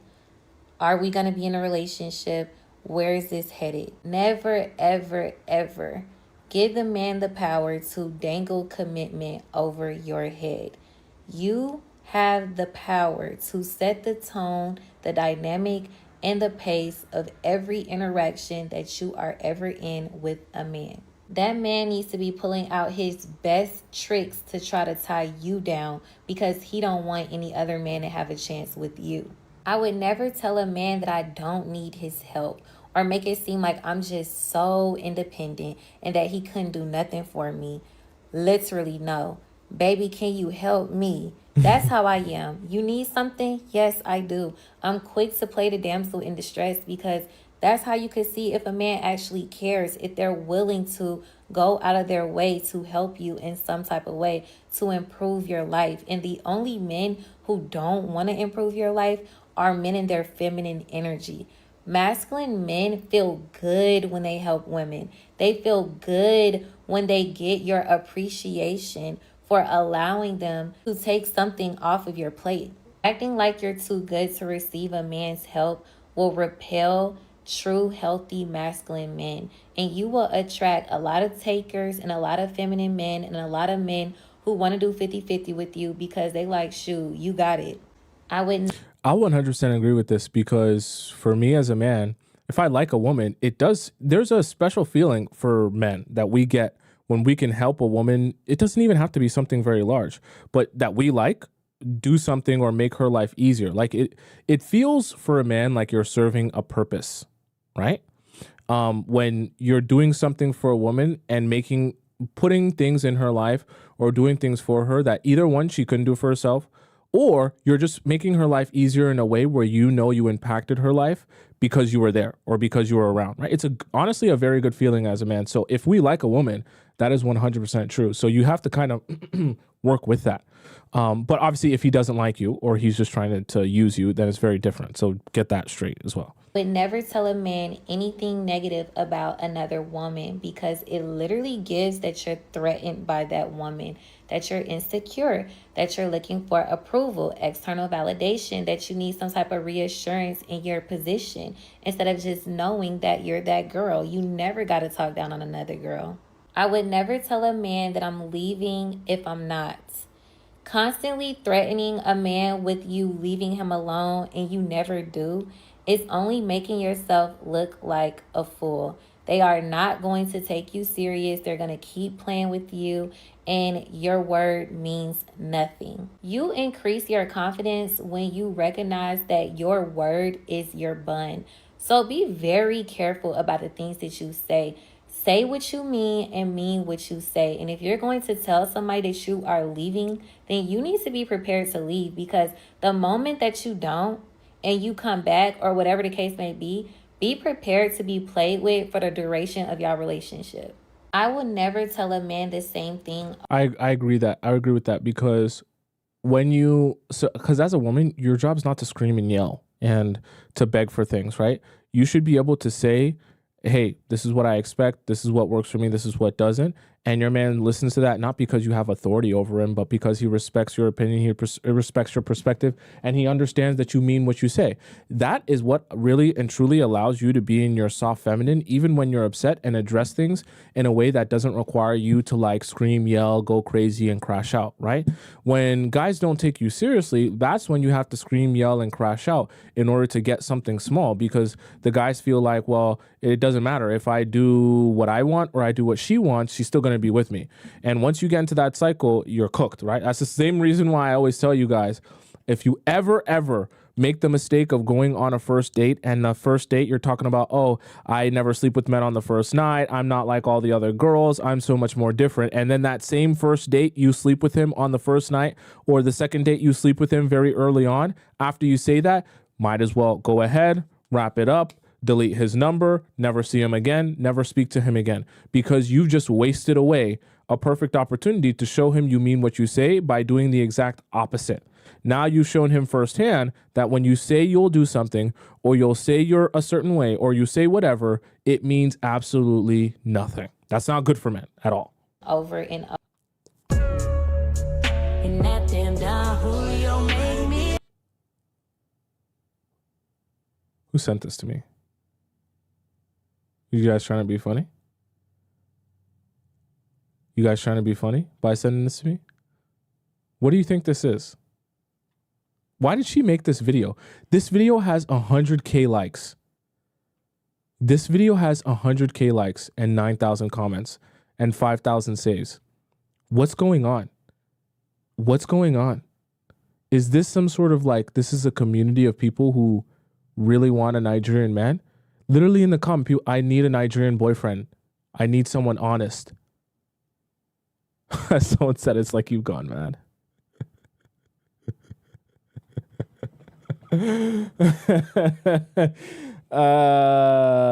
No comment on this.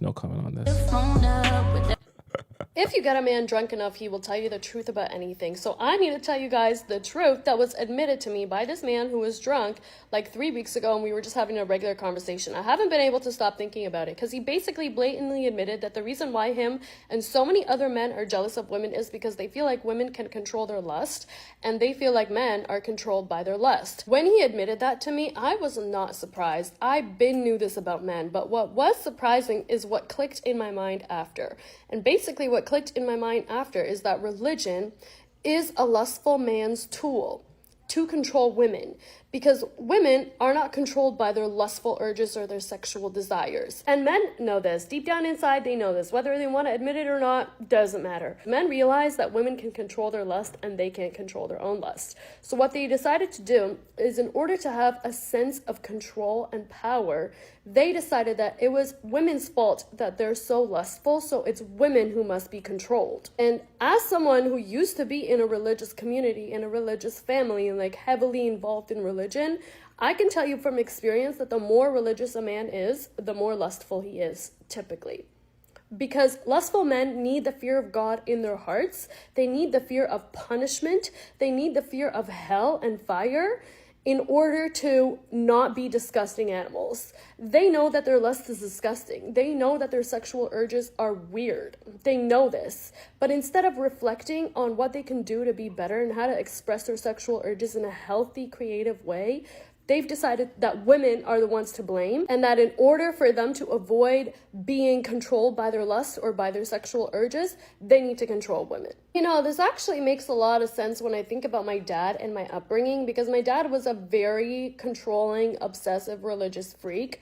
So I grew up thinking like, oh, he's so devoted, he loves God, this, that. Until I strayed from the religion and I was like, I don't want to do this anymore. And I saw how deeply angry he got about that. And I was like, oh, it was always about control. It was never about you actually fearing God. It was about you fearing loss of control. So using this concept of God, of a male God that's in the sky watching my every move, trying to plant a man in my head permanently to observe my actions and judge me, gave you a sense of control. Me rejecting that and deciding that actually I don't need this invisible man's point of view in my head nonstop in order for me to be a good person, when I realized that about myself, it scared the shit out of him. And it scares the shit out of most of them, which is why the first thing men do when women liberate themselves is take away women's rights. Is try to get them married off because of some religion or some man or some this or some that. It always comes down to women's lives being limited and restricted in order for men to feel some sort of sense of control. I genuinely don't know what it's going to take for these guys to realize that they do have control. The control is just over themselves, not anybody else. You have no control over any other man or woman on this planet, period. You can control yourself though, but that's not enough for them because they don't actually want to control themselves. They don't actually want to take accountability. They don't actually want to improve.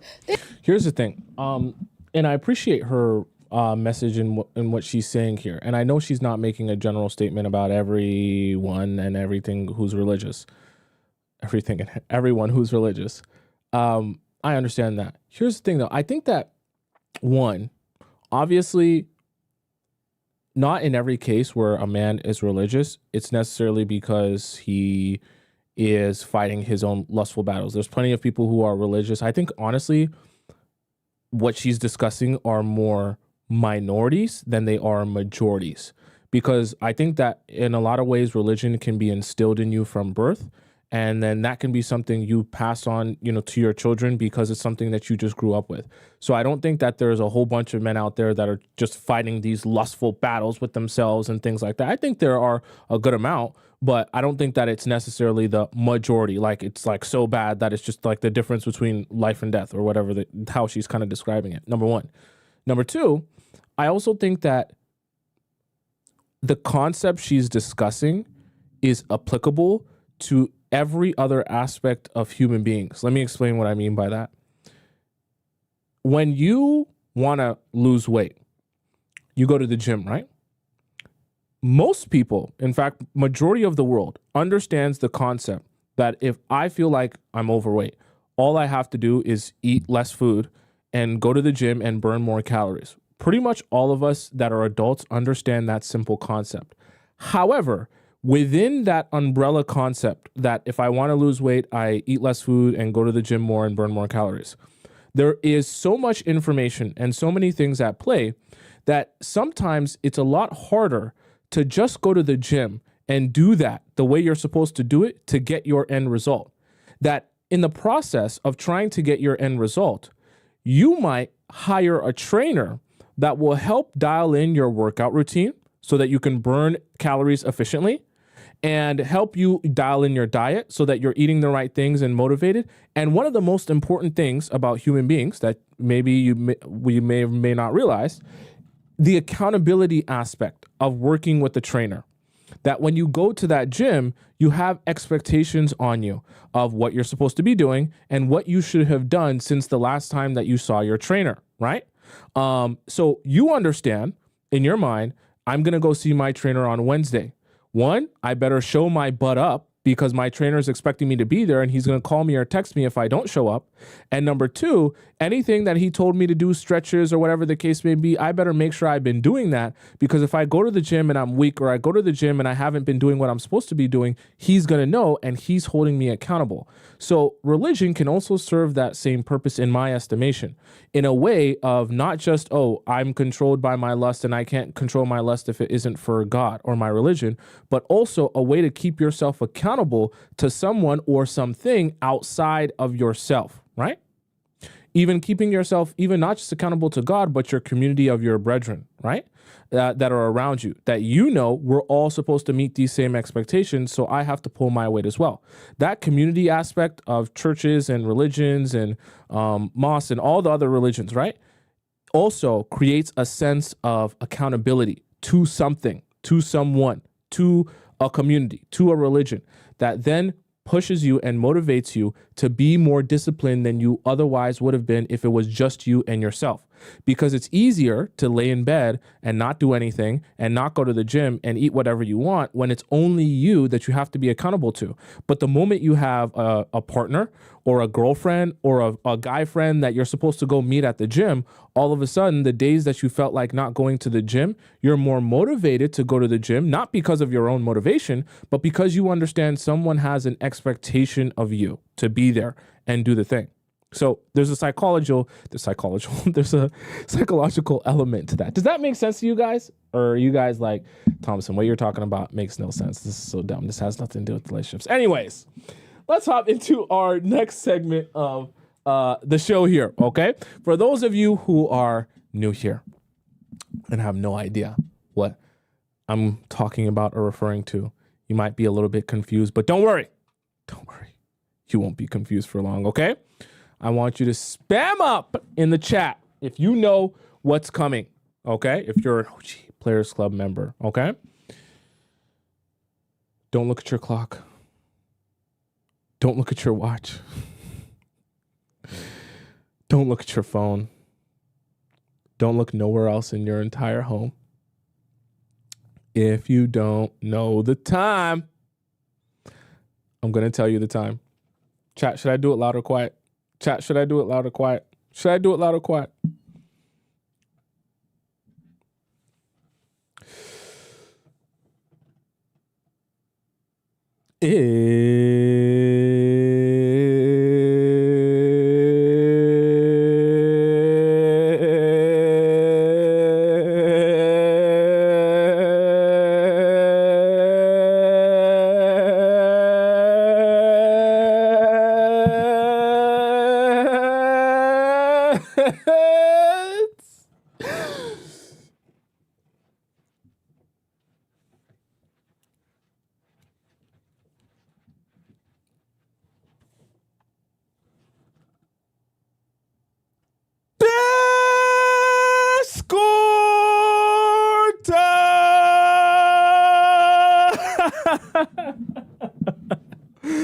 Okay, chat.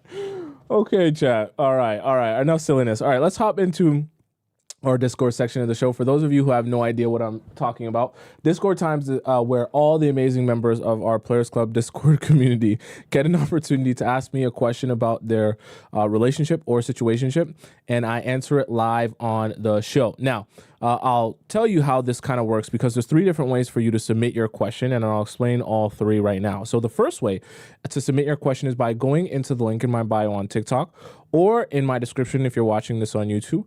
click where it says Players Club Discord, and then you'll be able to hop into our Discord and ask your question in our free section that just says relationship advice here. Now you can see all these highlighted questions. These are questions that I haven't yet gotten to because I'm only one person. There's lots of questions. So it'll probably take me a few weeks to get to your question if you ask your question in the free section today, just because obviously I can only do so many questions at once. Now, if you're someone who's impatient and you don't want to, what is going on here? If you're someone who's impatient, I think I accidentally opened one. Ooh, I accidentally opened one. Oh, frick. Wait, let me save this here. Okay, just remind me of this. I accidentally opened it. Okay, let's, so the second way to submit your question to me is for those of you who are impatient and you don't want to wait so long to get your question answered. The way that you get access to this, which is our premium relationship advice forum, is by following these steps. See, the way that this works is you get to skip the line of people. I answer these premium questions before I go into the free section for those people who are impatient. But in order to do that, you have to go to the link in my bio on TikTok or in my description on YouTube and click where it says premium relationship advice. And then you click that, it'll prompt you to donate to the show. And then when you donate to the show, it'll also ask you to put in the title of your question and your Discord username so that I get a notification of your donation on my phone. And then I see that that's you and that's your message, your post. And then that way it makes it fair for everyone else because obviously you're getting to skip the line and there's a long line. So it's only fair that you are actually doing what you're supposed to be doing to be able to skip the line and get your question answered ASAP, okay? Now, this third way to submit your question is for those of you who are wanting to ask me a question, but you don't want your information to be read out on the show. This is our private relationship, I guess we can call it hotline, where you can ask me a question personally and privately, and I answer it without actually reading it out on the show. So you access this by going to the link in my bio on TikTok or in my description on YouTube. Click where it says private relationship advice.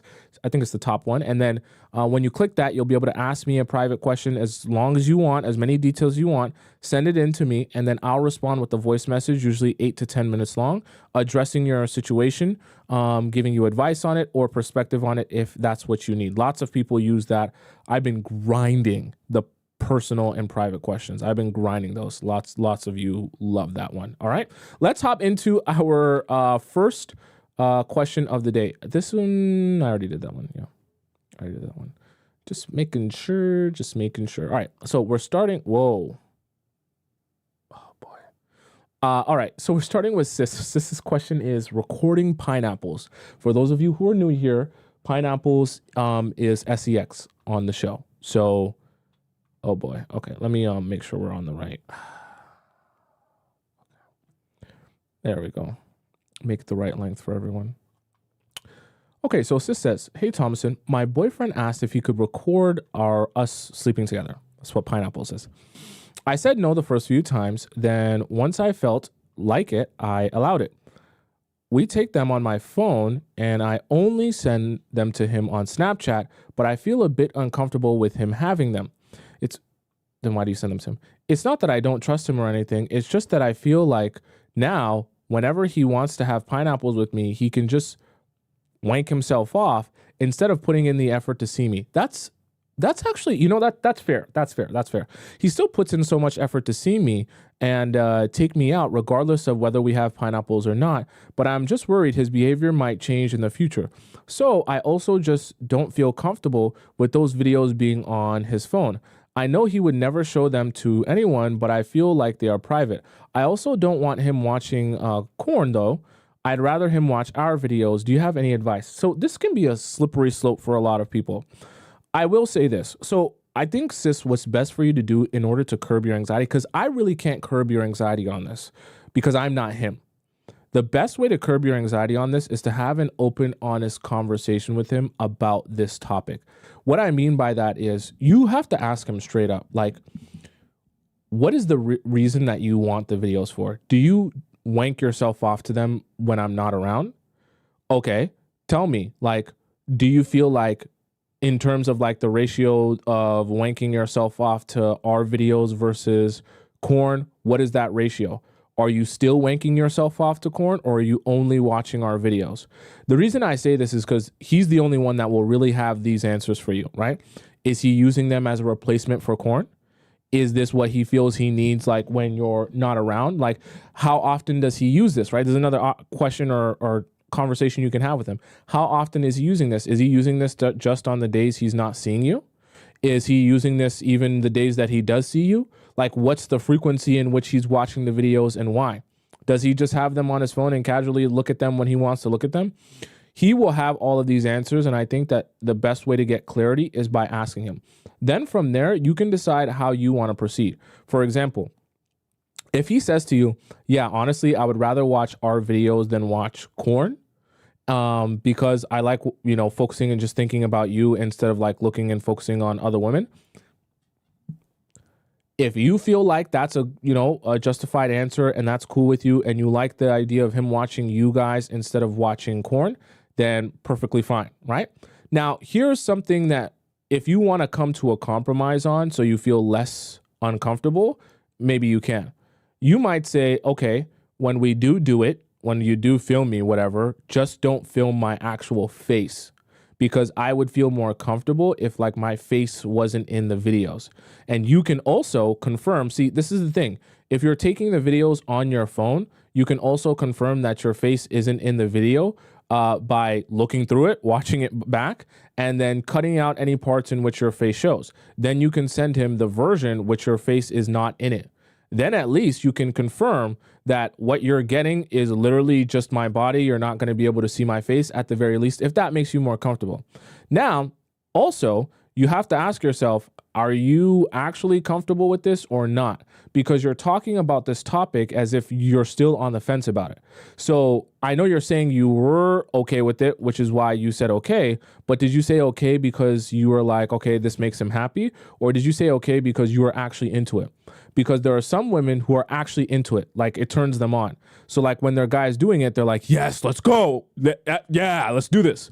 But if you're like not really that hyped up or excited about it, I don't think you should be doing it, because the purpose of it is not that you'll just be appeasing him and then you're not really all the way comfortable with it. It's not supposed to work like that.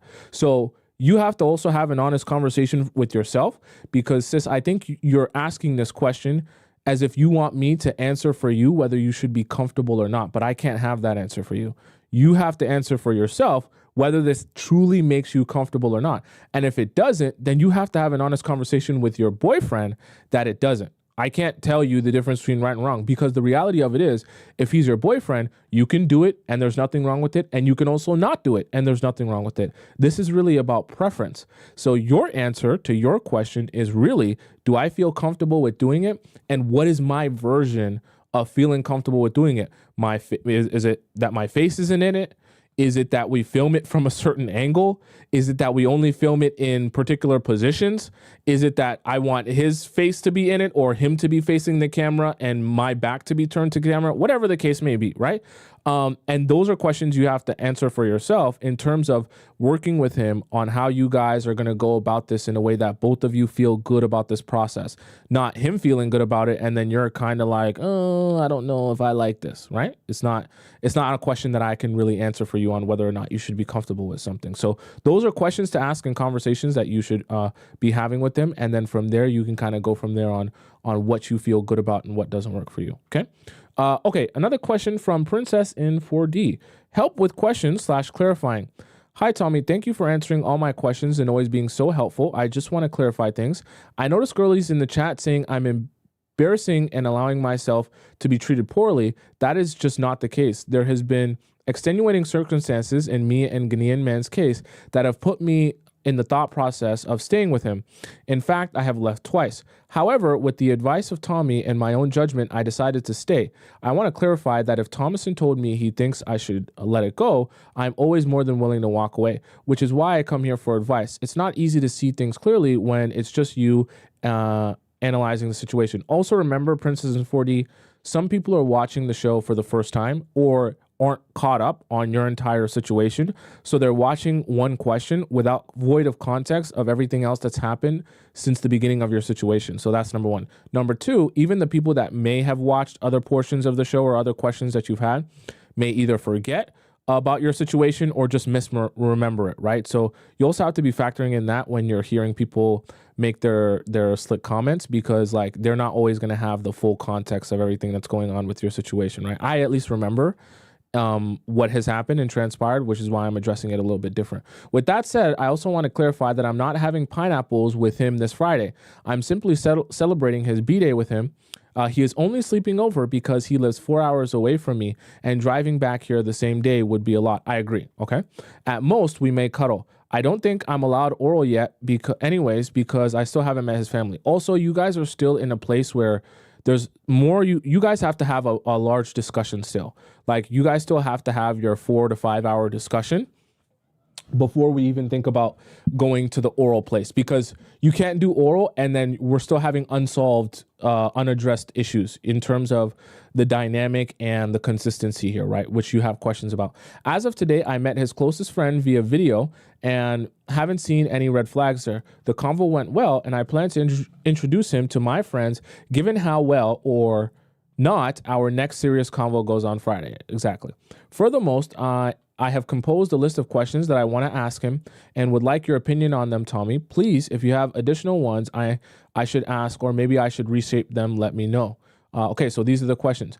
Do you see yourself sticking with AWS long term, or are you figuring that part out? That's not a bad question. I like that. I like that, because you're trying to get an understanding of his future. I would only say that when you sit down with him, obviously you're going to have your list of questions, but I would give a couple introductory questions before the AWS long-term question, this specific one. Like, by just generalizing, how do you feel about your job right now?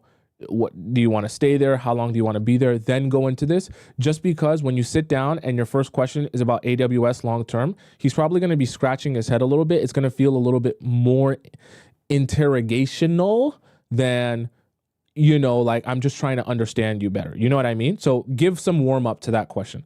Do you feel like there's a lot on your shoulders when it comes to family? I probably bump this one up before the AWS one, right? When it comes to relationships, do you feel like you have the space and capacity for one right now? I would actually remove this question, because the implication, you're not going to get a real answer on it. Okay. The real answer you'll get is by understanding where his life is at right now and where his mental state is at right now. This question is too closely related to how do you feel about me and do you want to be in a relationship with me, that I just feel like he would hide his true answer by just telling you what he feels like you want to hear. I don't think you would get any real truth from that. So I would either change that to something about him, like focused on, like, instead of saying, do you, when it comes to relationships, do you have the capacity? You might ask him, like, if you were to kind of split your life up into your biggest priorities, what do you think your biggest priorities would be at this point in your life? And you don't say not a word about relationships. Don't say a word about you, nothing. Let him tell you. I'd probably say, in terms of percentage, like most of the priority is going towards, like, let's say you're on 100% pie. I'd probably say 30%, my mother, 30% my job, 30%, going out to the club, whatever it may be. I'm just making stuff up, right? And let him kind of list you out the priorities, what order they're in, and how much they matter. And then see if you are even in discussion of that, or a relationship in general is even in discussion of that. That'll be a more clear answer than this question here. This question here. So number 4 question, how have you been feeling lately, like mentally and emotionally? That's a good question. I would actually bump this up to number 1 because it's a good icebreaker. You know what I mean? If you had to sketch out your next chapter, like what you see happening over the next few years, how does that look in your mind? I'd bump this up to number 2. It's a little bit more vague in general, and it allows the conversation to flow into the work part and the even like the pressure and the family part a little bit more seamlessly. Okay, flowing your questions seamlessly is good. So this would be number 2. Yes, and then that would be, this would be number 1, right? Do you feel like you're in a place where you can be leaned on and show up for someone, not just emotionally, but when it comes to support and stability? I'd rephrase this question and say, right now, with the level of stress on your plate, Do you feel like you're kind of like at your limit here in terms of like stress that's going on in your life? And what are your major stresses? Or do you feel like, I'm basically good here? I think you should have a couple questions organized towards stress levels currently and anticipated stress levels in the future, and whether he thinks he's able to handle his current stress levels or whether it feels overwhelming for him. Because these questions will signify to you the most about whether or not he's going to be able to emotionally show up for you. For example, if his answer to his stress levels right now is, I'll be honest with you, I'm really stressed out about my job. I'm not really sure what I'm going to do with this AWS thing because I'm working to try and get there, but there's a lot of different things that I just haven't figured out yet. I'm still trying to move. I'm still trying to, whatever the case may be. My work isn't settled. My life isn't settled. I still have to bring my sister, because I know you were talking something about his sister coming here or working to get his sister here. Something, I think, was that you or someone else with the Ghanaian man? Yeah, anyways, right? Let's just say he starts talking about things like that. I have so much on my plate. Some days I just feel like it's too much. That really is your answer there. Because if he's already at his wit's end in terms of stress and, just like at his emotional capacity to be able to take things in and do things for people, you already know what the answer is as it relates to, can he be leaned on, right? Vice versa, if he's like, no, you know what? I have some stresses in my life, got work, got this, got that, but I'm able to deal with it well and I'm managing it well. And I know for the future, it's only going to get easier from there. If that's his response, then you have your answer in terms of, can you lean on him and things like that. But I anticipate, because of how he's been acting in terms of his consistency, that it might be the former as opposed to the latter. So the first one, right? Like where he's kind of like, I don't know, I'm kind of at my wit's end in terms of being able to handle the stress that I'm having. Okay. But other than that, I think those are all good questions. You said happy birthday, Tommy. Thank you so much. Thank you for the birthday wishes, chat. I'm telling you, I may or may not do something tomorrow. I might honestly just end up working the entire day tomorrow. I'll be honest with you. Should I do something, chat? What should I do tomorrow if I do something? What should I do? Okay. So that's the premium questions here. Let's go into the private questions. Okay, someone said relax, King, not work. Yeah, right. Yeah, me not work. Yeah, right. Yeah, now we dreaming. Let's say I work and then do something else in process of working. Then we can have a real conversation. Me not working is not realistic. Okay, that's just you guys being not realistic if you say just relax. All right. Please advise. I think I did this one. Yeah, this question was answered. Thank you. Okay. Wear a B-Day hat. Go get a massage after working. Okay. Go get a massage. Sounds like a good one. Okay. Someone wants to celebrate it. How would I celebrate it though? How would I celebrate it in the process of also working? Because me not working is not realistic. Okay. Is it okay to ask you a question? Yes, we did this one. Thank you for marking them, LP baby. Oh, okay. So what the heck? All right. We didn't do this one. Okay, yeah, we'll do this one. So LP Baby asks, what the heck? What the heck? Hi, Tomisin. Let me know your perspectives on this situation. Trigger warnings, frugality and domestic domestic violence and substance abuse. Main questions. Why are men so audacious? Based on these examples, this dude did not like me, right? Okay. Example, this 35-year-old dude I was seeing invited me on a road trip vacation to another state, and then he suggested I pay for my entries to entertainment. He is going to this road trip vacation because of a big sports event, which I am not into. And then he said, I don't know if you would want to buy tickets because I know you don't even like stuff like that.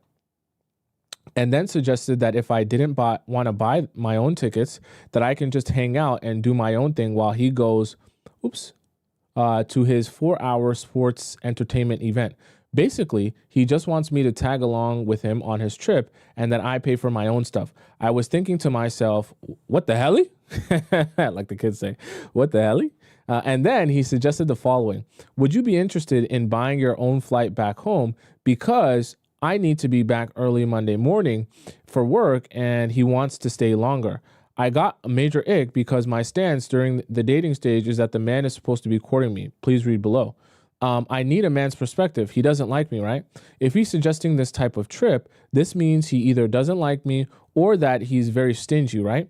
I know he wouldn't mind sharing and paying for the hotel room and bed, so I just feel like he's trying to get a discount on a pineapple worker. Please give your honest opinion on this. What's your take on this? Well, I mean, a man without money to spend is going to be a man without money to spend. So there's only so much he can do financially. Here's the other thing, though. In your situation, I know that this guy that you're discussing is moving to Canada, moving to Vancouver specifically. So here's the thing. There could be an element of finality to your relationship from the standpoint of like, hey, we're probably not gonna date forever. It's just reality. Like we're eventually our lives are gonna move forward in different directions. So I think he's okay, I'm just gonna sound horrible, but I think he's kind of just, hey, we hang out, we'll spend time together, vibe, but not too much, as the kids say, okay? As the girlies say, not too much, right? Where it's kind of like, yeah, I'll do things for you, but I'm not going overboard because we're not really going to be dating after I move to Vancouver. I'm feeling the vibey that's kind of where this is stemming from, which is why he's really like, yeah, pay for your own thing, come do your own thing. If I were you, I'll be honest with you, okay? If I were you, LP baby, I would just turn this trip down because, so it's a road trip vacation. I don't know exactly where you're going. You didn't state it here. But if you don't really have any business at that place other than going with him, just going with him, I would probably say don't go simply because the trip will just be like him going. He has his itinerary of what he wants to do. And then you're kind of like, well, wasn't really interested in coming here. So I'm just kind of here. And I guess I'll look for some stuff to like walk around and do. But it'll be such an awkward way to spend time for you because you'll kind of not really be there for yourself and then trying to kind of like half make it for yourself while he's doing some of the things on his itinerary. And you'll just feel very awkward, not like you have a place there. So the reason I say that is if this trip isn't something that you want for yourself and like you're looking forward to going on it and whether or not he comes, you couldn't care less. Like if that's not the case, then don't bother going because I feel like he's trying to make it like, hey, let's both go on a trip to a place we want to go together. You do your thing, I do my thing, and then we kind of do our thing together sometimes.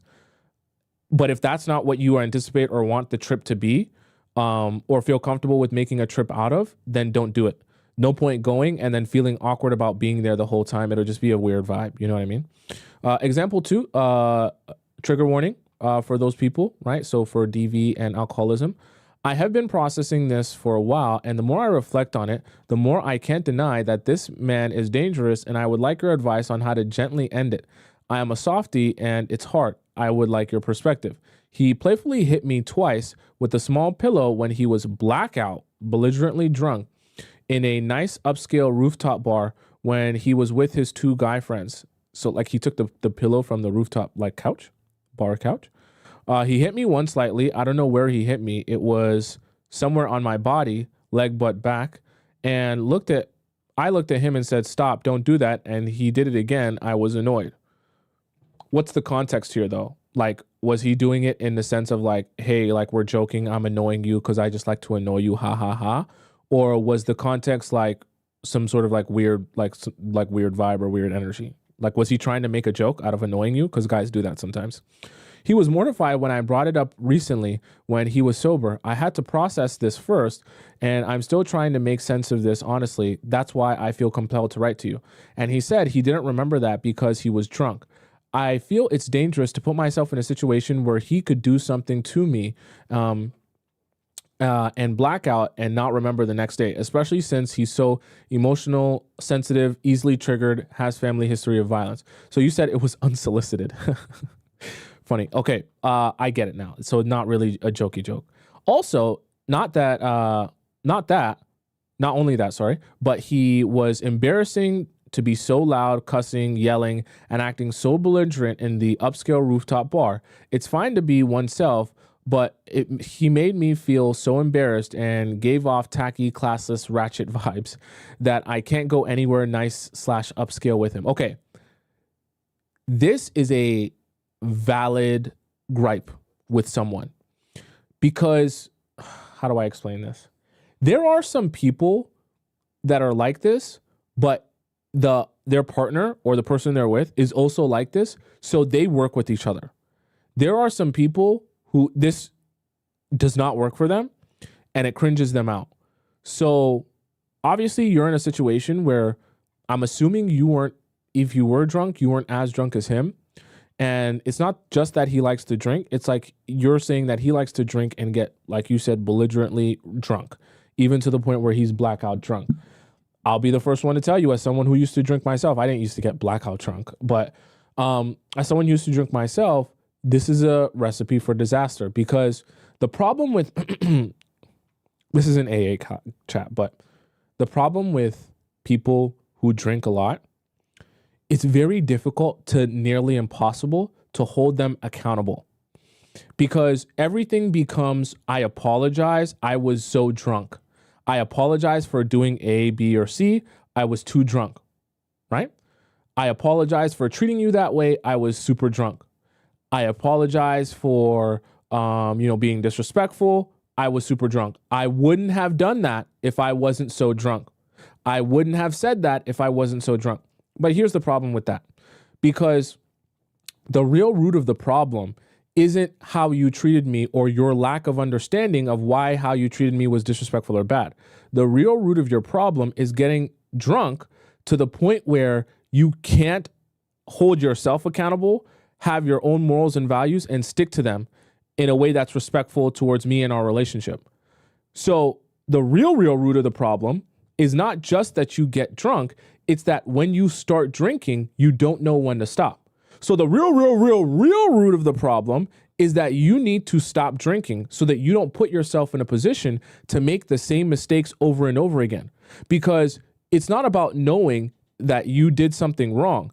It's the fact that you know you did something wrong, but when you drink again, you're going to do the same thing again. So it's just going to be a constant cycle of you making a mistake, recognizing that you were made a mistake when you're sober, apologizing for your mistake, and then making the same mistake again because you're drinking again. So that's not really sustainable, because it doesn't solve any problems. You just move in circles, right? That's the problem with the drinking, especially when someone doesn't recognize this loop, right? But as much as I hate loud, ratchet, tacky, classless, stingy, cheap men, I don't feel I can and will not tolerate men who playfully hit me and who has substance abuse tendencies.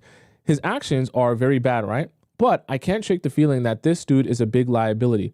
Also, for those in the comments asking why I can't differentiate between a red flag and someone being a human and making a mistake, yes, I am well aware that I have trauma and I'm working to heal from. Thanks. So to summarize, based on his idea of inviting me to his trip, does this mean that this man does not like me? I wouldn't say it means that he doesn't like you. I just think that it means he's trying to do like not a 50-50 thing, but he's trying to do like a low investment type of thing, where it's kind of like you're along for the ride and it doesn't require him to overly invest in you, in the sense that like he's probably not going to be with you after he moves. So what's the point putting all this money into like getting you guys to spend time together? I think he's more using it as a way of like, hey, if you want to go on this trip with me and you're down to go, then sure, come on with me. It'll make my life better because you're there. If you're not down to go, oh well, but I'm not going to make you promises to try and get you to go. So it's kind of like low investment, low effort type of thing there. Why are men so audacious? This is a serious question, Tommy. Based on what you know from previous posts, what do you feel is wrong with this man, or do you feel he is justified in the way that he acts? I don't know, Tommy. He gives off emotionally unstable, selfish vibes. I'm aware I'm not perfect either, but I'm trying to make sense of this so I know how to kindly end it for my own safety and sanity. If you were asking my own honest personal advice, I would never advise any of you women who are dating to date a man who has a drinking or substance problem. If you notice that a man can't put down, whether it be the weed, the alcohol, the vape, the whatever. Like if he needs something to enjoy his life, and if he needs something every time he goes out, if you're noticing heavy vices in his life, my advice to you would be to just drop that, man. Because anytime, especially these vices like drinking, where it changes who he is and how he treats you, very dangerous for you, and very hard to hold someone accountable when they're constantly making mistakes based on their vice. So, oh, I'm high and I say messed up stuff or do messed up stuff. How is that you supposed to work from that? I get drunk, I say messed up stuff, I do messed up stuff. There's nothing you can work from with that, right? Because every time you build up a couple of levels, that person will get blackout drunk again, and then horrible things will happen. You're back down to square one. I couldn't help my initial response, Tommy, and basically when he told me his trip plans, I laughed at him and said, no. Okay. No, thank you. We were on FaceTime, but my camera was off, so he didn't see my look of disgust, luckily. I don't think there's a problem with you saying no, thank you. I don't think that was even really a real invite. I think it was more like take it or leave it type of thing. How to properly break up or end things with this guy, in my case, how to leave a shitty, I shouldn't even say that, a poopy / toxic situation in general. My advice would be sit down. Tell him you want to have a conversation with him. And then have an in-person conversation with him, and then let him know the things that have been happening that haven't been working. You can also let him know how you know that realistically you're not going to move to Vancouver. He's not moving back to California. Your lives are going in two different directions. That's just not the only reason, but that's one of the reasons, in combination with the drinking, in combination with everything else, that is just not working for you, and you think you guys aren't aligned here, right? When you go for the breakup is the time where you just leave everything on the table. So everything you're telling me here, make a note of it. If you want to put it in your notes so you have them in bullet points. I'm a very big proponent, chat, of in a relationship, like when you're in an established relationship with someone, like it's like actually kind of serious now. I'm a big proponent of when it's time to address situations, get out your notepad, put in your bullet points, put in all the themes that you want to hit, all the points that you want to hit, because when you have that conversation, especially an emotional one, especially a breakup one, you want to be able to hit everything you wanted to say so that you don't feel like you left anything on the table. And also, because it's going to be an emotional conversation, you don't want to forget to mention stuff that's very important or relevant, because you get caught off track with the conversation being so emotionally charged. So for you, LP baby, I think everything that you wrote down here, make similar notes for yourself of what you want to discuss with him, but make no mistake about it. When you have that discussion with him, it shouldn't be tell him this to hope that he'll convince me that he can change and that we'll be together. If you're going to have a breakup conversation, then you should break up afterwards. So you have to have in your mind going into this, I'm going to let him know everything that's on my mind and what's been the issues for me, but I'm not going to allow him to convince me to stay in this relationship no matter what, because that's the mistake. Sometimes you might go into the breakup convo and then you get persuaded by the things that they'll say they'll do or they'll change or whatever to be like, okay, never mind, then we won't break up, because it defeats the whole purpose, right? You're saying this to let him know what's going on with you, but you're not saying it to be like, okay, change my mind. Right? Because those are two different things. Like, you've gotten to this point because you're saying to yourself, it's done. Like, I don't see any way out of this, because let's have a real conversation. He's not gonna stop being an alcoholic tomorrow. It's just not. It doesn't work like that. He can just say, I'm gonna stop drinking. I'm gonna stop. That's not how human beings work. They don't just change in the snap of a finger. So the things that you're seeing that you're having problems with are not, hey, I'm just gonna stop doing them. Okay. So understanding that when you go into the conversation, it should be to end the relationship, not to see how he can convince you. The getting blackout drunk to the point of not remembering things for a middle-aged 35-year-old man is concerning, right? I would agree. It's very concerning. What about hitting regardless of if it's playful and innocent? I wasn't there for the context, so I don't want to speak on him hitting you with a pillow and say that it's malicious when I don't really know the moment it was in. I also don't know your established dynamic, if that makes any sense.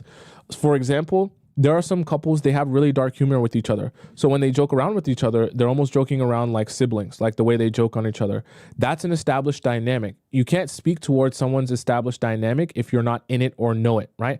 So I'm assuming it was uncomfortable for you. I don't know what context he was doing it in, or if he thought this was one of the moments that you guys usually have beforehand, but it just wasn't one of those moments, or if it was just that he was so drunk, he was just annoying you and just, overall you were just icked out, and then it just added to the problem, right? I feel this always needs to be nipped in the bud before it ever escalates into something violent, right? I know I can be a bit dramatic, but I never played around like that with men out of respect. That's fair. So what you're also talking about and referring to is someone being your cup of tea. You can have someone who you're attracted to. You can have someone who's attracted to you. You can have someone who you're even aligned with in a lot of different places. But there's certain places in a relationship and in personality wise where someone will be what I call your cup of tea, and when someone will be not. These are different things like their humor, the way they joke around, the way they're serious sometimes, the way they approach life, the way they talk about things around them. So for example, you might be someone where your cup of tea is being with someone who's a glass half full type of person because you like to look on the positive side of things. You have a very positive outlook to your own life. And so being with people who have positive outlooks really stimulates you. Vice versa, if you're with someone who is a glass half empty type of person, it might really, really rub you the wrong way, even though it's not a good or it's not necessarily a bad thing. It's just that that's not your cup of tea. That's not how you approach things. And it kind of makes you feel very weird and strange being around someone like that romantically. So this is an example of what I call cup of tea. The way he kind of interacts with you is a little bit where you're just kind of like, I just don't like it. I don't like you. I don't like, it's not that I'm not attracted to you. I don't like interacting with you. Certain things about our interactions just throws me way off that I don't think I'm really compatible with you in that sense. Sometimes you'll meet people like that when you're dating people. It's just a personality thing. So I think list out everything that you said here, right? You said update, he left a voicemail telling me it's best to go our separate ways. I texted saying I completely understand and wish him the best. Tommy, oops, wait, what the heck? Tommy, is this fine and all? But advice on how to get over my fear of dumping a guy instead of ghosting them and waiting for them to end it in the future. I'm not going to lie, I'm chicken. So we just kind of talked about it. It's all about the in-person sit down and addressing everything that you want to address. But I'm glad at least you got your answer, right? Like I guess you didn't have to do it. You got him to be able to do it for you. All right.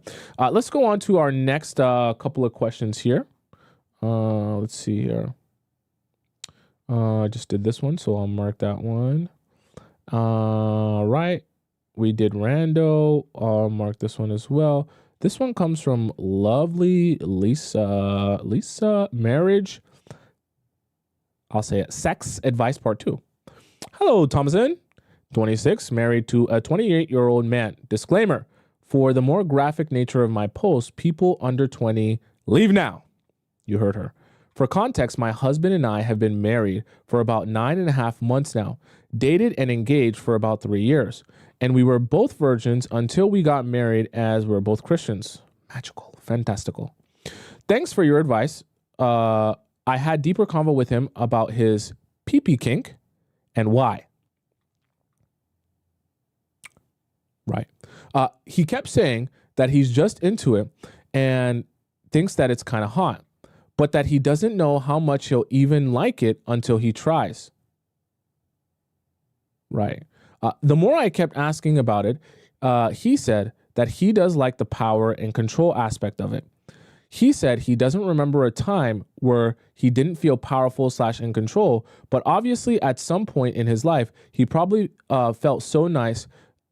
Wait, what? He probably felt so since no one is in control all the time. He's also a resident doctor. Interesting. So he definitely has control in his life as a doctor. Yes and no. Doctors don't work for themselves.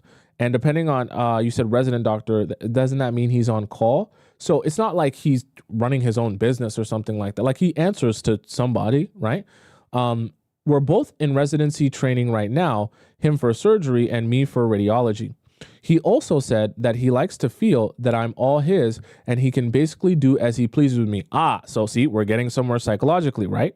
So the idea of ownership turns him on a little bit.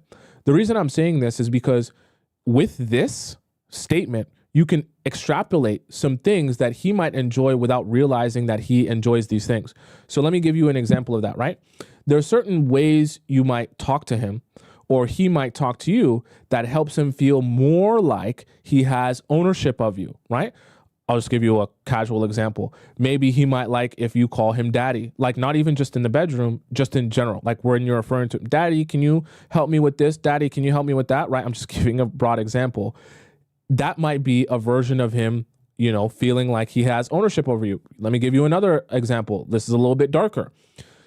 You might say, okay, if we're in the bedroom or we're doing it, what if I was on my knees and I called you master? How would you feel about that? Right? How would that make you feel on the inside? Do you like the idea of that? Or is that, you know, not as good to you? Right? These are the type of things, right? Now we're getting into the family or the theme of what he's, you know, saying psychologically this is doing for him. He likes the feeling of ownership and that he can do as he pleases to you. So now you get to explore what are some more ideas that will help you or stimulate you to feel this ownership over me, right? So this is kind of like how you kind of take that information and then you use it to kind of figure some other things out, all right? Okay, like we're married and we literally lost our virginities to each other. How much more yours can I be? Well, it's not about just, oh yeah, I get what you mean. It's not about just like yours in the sense of that. It's also, it's just the how do I explain this?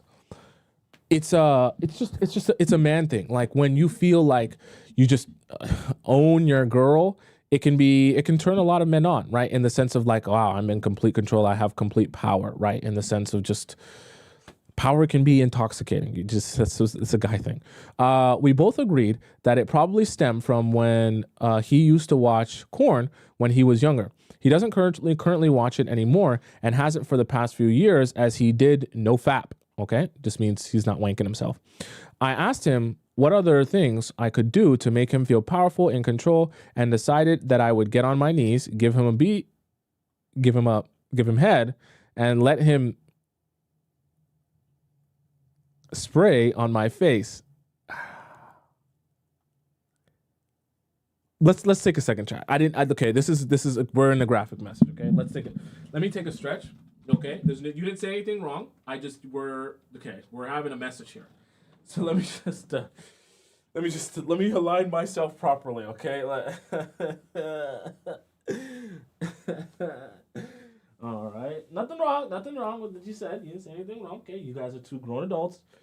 You're in a consensual relationship, having consensual interaction. Okay, let me just realign my chakras. Okay. Okay. All right. Okay. So he's spraying on your face. Okay. Which I hadn't let him do up until this point. I pretended like I was his mistress and just went for it. He loved it. Congratulations. I mean, you're unlocking some keys here. So you're discovering the clues here. Okay, that's good. I like that. But I think he also just loves head in general. Fair. I made him help clean up. What do you mean by this statement? What do you mean by that statement? I made him help clean up. What do you mean by that statement? What are you trying to say by that statement? What are you implying by that statement?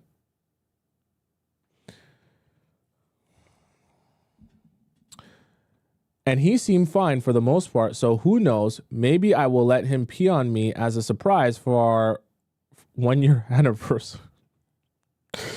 Our 1 year anniversary, we'll see. I've gone from 99.999% to like 75% against it. Interesting. I also tested out that TikTok theory last week and decided to plop these piggies right on his face and see his reaction.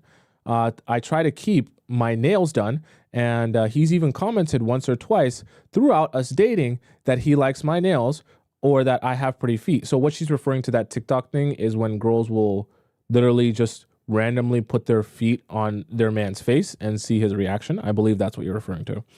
But during our pre-marriage talk about pineapples, he said he doesn't have a foot, I don't know if I can even say the word, relish. So I didn't know how he'd react. He just kind of let me do it and kept scrolling on his phone as I put my feet on his face. He even poked my toes in his mouth.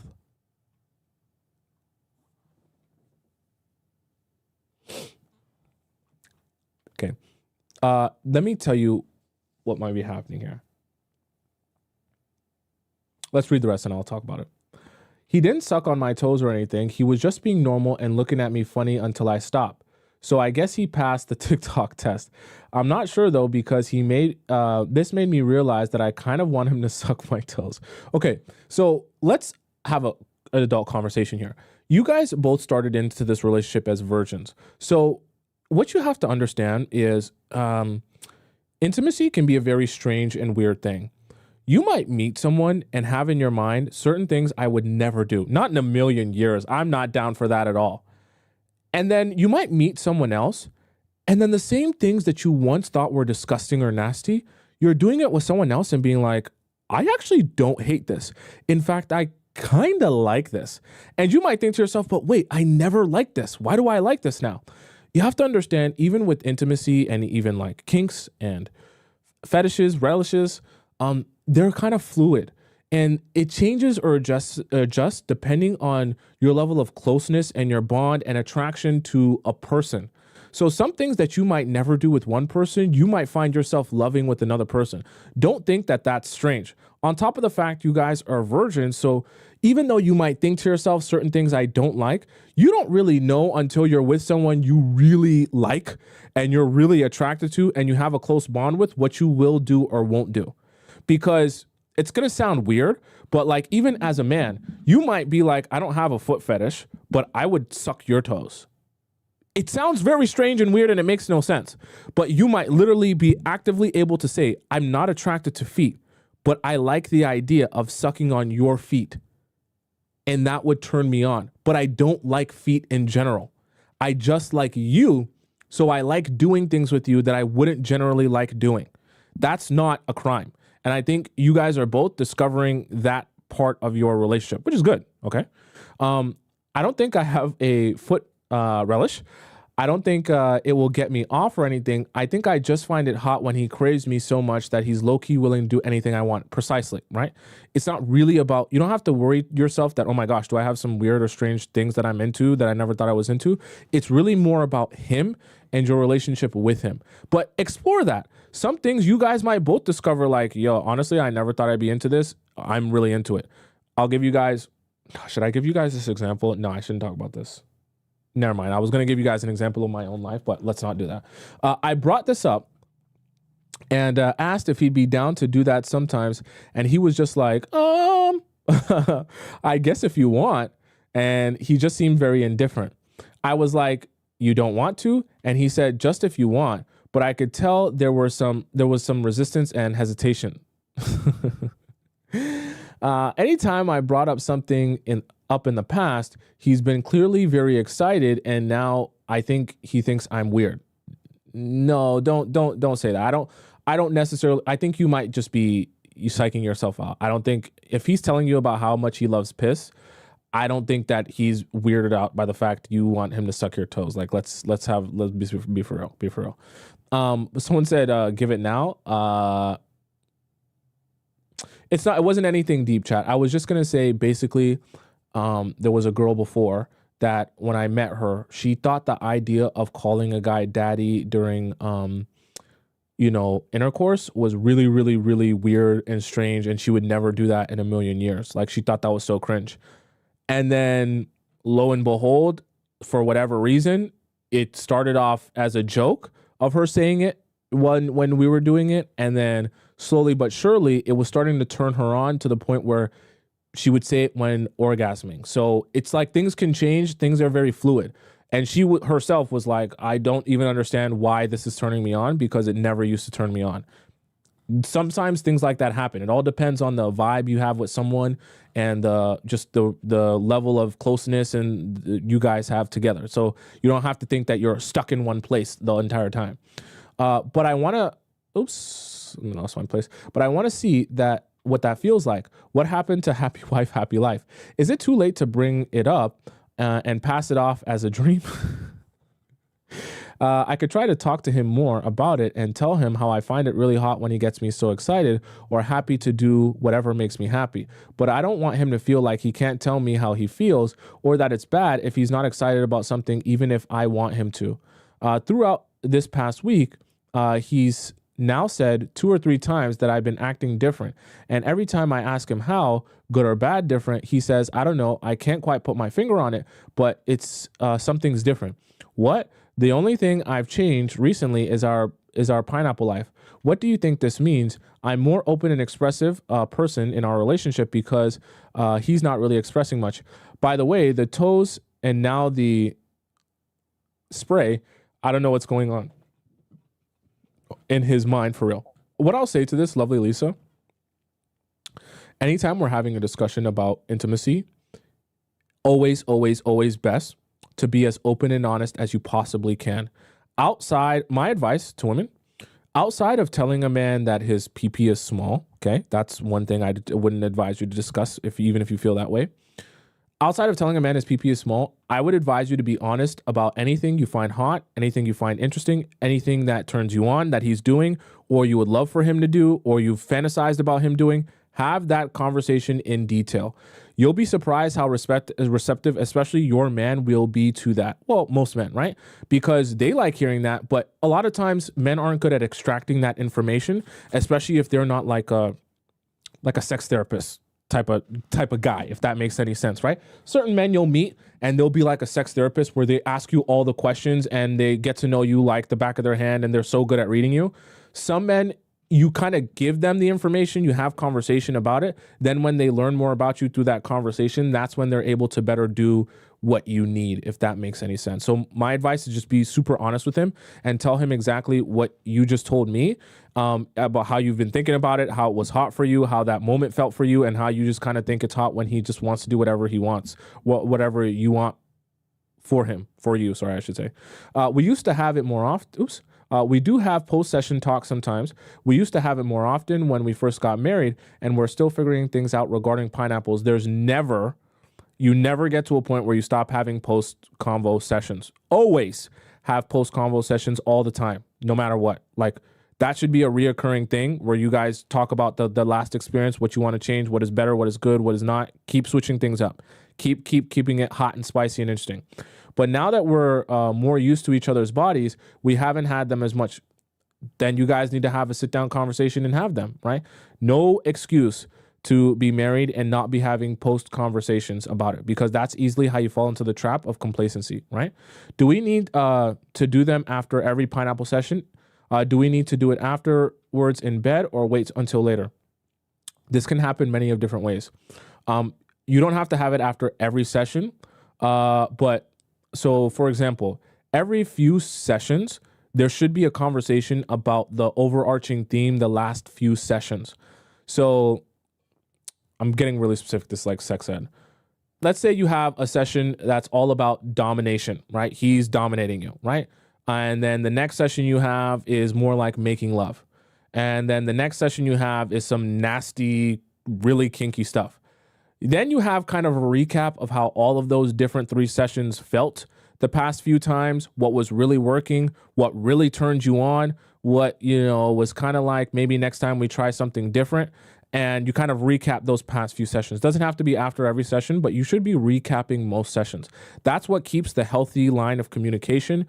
I'm enjoying this one not as much. And this is where you have to, as you guys become more comfortable, you guys both have to become also more comfortable, like expressing what was not working. And I know it's a little bit like of an ego hit if someone tells you, oh, I didn't like this one as much, or you're using a little bit too much teeth, or I liked it better when you did this instead, right?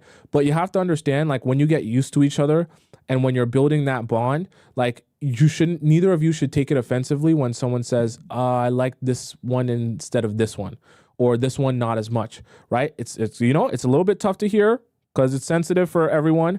But then after you kind of work through it and have a conversation about it, it's at least less awkward. And then you guys can both enjoy it more again because you're not doing the thing that the other person doesn't like, right? I know since we're both busy with residency, we both work anywhere from 60 to 100 hours a week. depending on the hospital schedule. And the fact that we're newlyweds, we've been having a lot of pineapples, like basically anytime we're not sleeping or eating. So that's why we probably haven't talked about it as much as we probably should and used to. Is that bad? Yes, you guys need to be having post discussions. Have to. It's a very important part of keeping open, honest communication, because things can change. Some things might not be working for you. Sometimes there might be a disconnect for whatever reason. You have to have those conversations to keep on check that everyone is happy and everyone feels good about what's transpiring. Not one person's more happy than the other, or someone's thinking this is all good and the other person's thinking this kind of sucks, right? Anytime I've asked him about what he thinks about our pineapple life, he just keeps saying how it's amazing and no complaints. Like, duh, there better be no complaints. You literally have a sexy wife and get that cock 3000 regularly. Damn, you a freaky. And have a wife that's basically down to do almost anything you want. The only thing he said before is that he wants me to initiate more often. But when I asked him how often he'd prefer I initiate, he was laughing and said, I'd love it if you did it all of the time. And I was like, but I know as a man, I'll probably do the most. He prefers 60-40 split. With him doing 60, I love a 90-10, but I'm fine with an 80-20, which we both agree is, where did I lost my spot? We both agree is about what it's been the past few weeks. But the most I could ever see myself doing is like 70-30.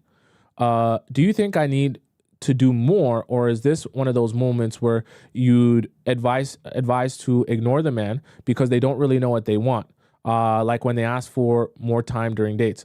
I would say the best way to initiate is to communicate how attractive you think he is, or how turned on by him you think he is.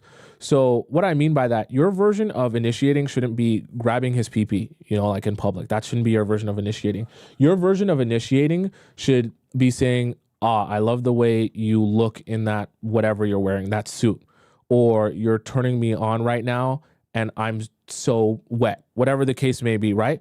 Telling him how much he's turning you on is like your version of initiating, because from there, he's going to be like, we're having that. Okay, we're having that. It's that type of time, right? And then that's what's going to stimulate him to then take action. So your version of action is not the same as his version of action, but it feels similar because you're saying out loud how much he's turning you on, how much he's doing for you, how ready you are for him, and how much you desire him, right? That's your version of initiation that I think will work better for both of you, because he then still has to initiate after that, or he'll be at least motivated to, okay? Because I like it when he's dominant and would rather he craves me more than I initiate me initiating more. I've noticed the past few times he's given me head, he's asked for some in return. He's done this the past 3 times now. I don't want this to become a pattern. I don't think he's selfish, and there's been times earlier where he's gone down on me and hasn't tried to have pineapples or get head in return. How do I bring this up? I love when he goes down on me and he doesn't always ask for reciprocation, because there's been plenty of times where I've gone down on him and don't expect head or pineapples in return. I think, in fact, low key, when he eats me out more than actual pineapples. Wait. What? I think I low key like when he eats me out more than actual pineapples itself. Okay, whatever you do, don't say this. Okay? Do not say this to him. I know I talked about open, honest communication. Don't say this to him. Okay? It's not gonna send the message that you're thinking it sends. Okay? Don't say that one. The other parts, you can be honest with him about how much you enjoy him going down on you, sorry, and how you don't always want it to come, necessarily for, let's exchange this, or, it to be like, I give you and you give me. So you do like the idea of him just wanting you so much that he just wants to do it. That conversation you can have. Don't say, I like it better when you eat me out than actually sleeping with that. Don't say that, okay? Which I probably shouldn't tell him. Yes, now you're aware. Don't say that, okay? But how do I bring this up in a way that he'll receive? Because men, I know a man's ego is sensitive. So what I would say is make it about the fact how much you get turned on when you see he really wants you and wants to please you. and how much of a turn on it is to just see his face down there. You can describe it.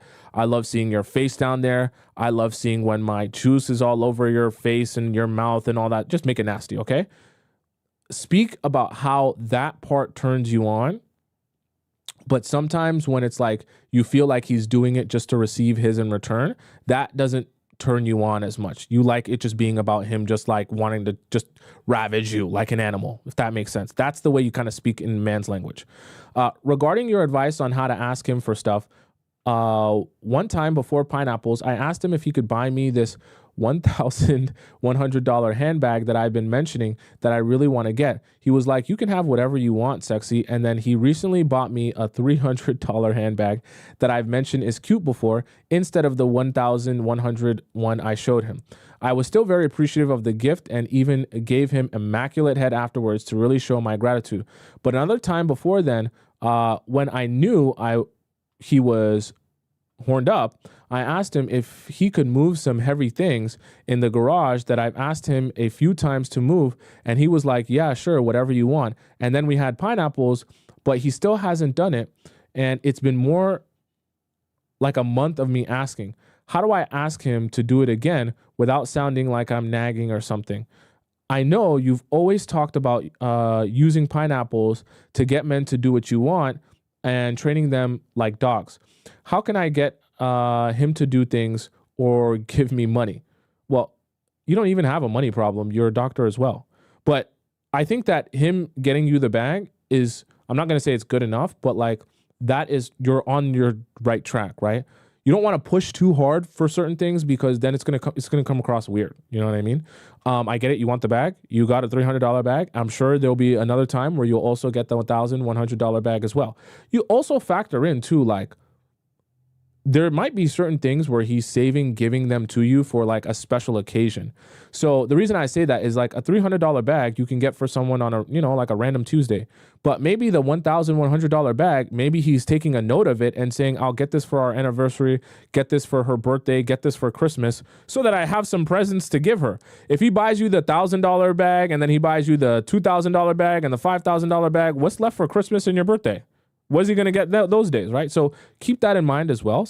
Because I know I do that sometimes, right? I'll save bigger gifts for the more bigger occasions, because if you get all the big gifts for the random occasions, what's left to get, right? So keep that in mind, right? I know he's good at buying me food or paying for my nails when I ask, but how do I get him to spend money without me having to ask?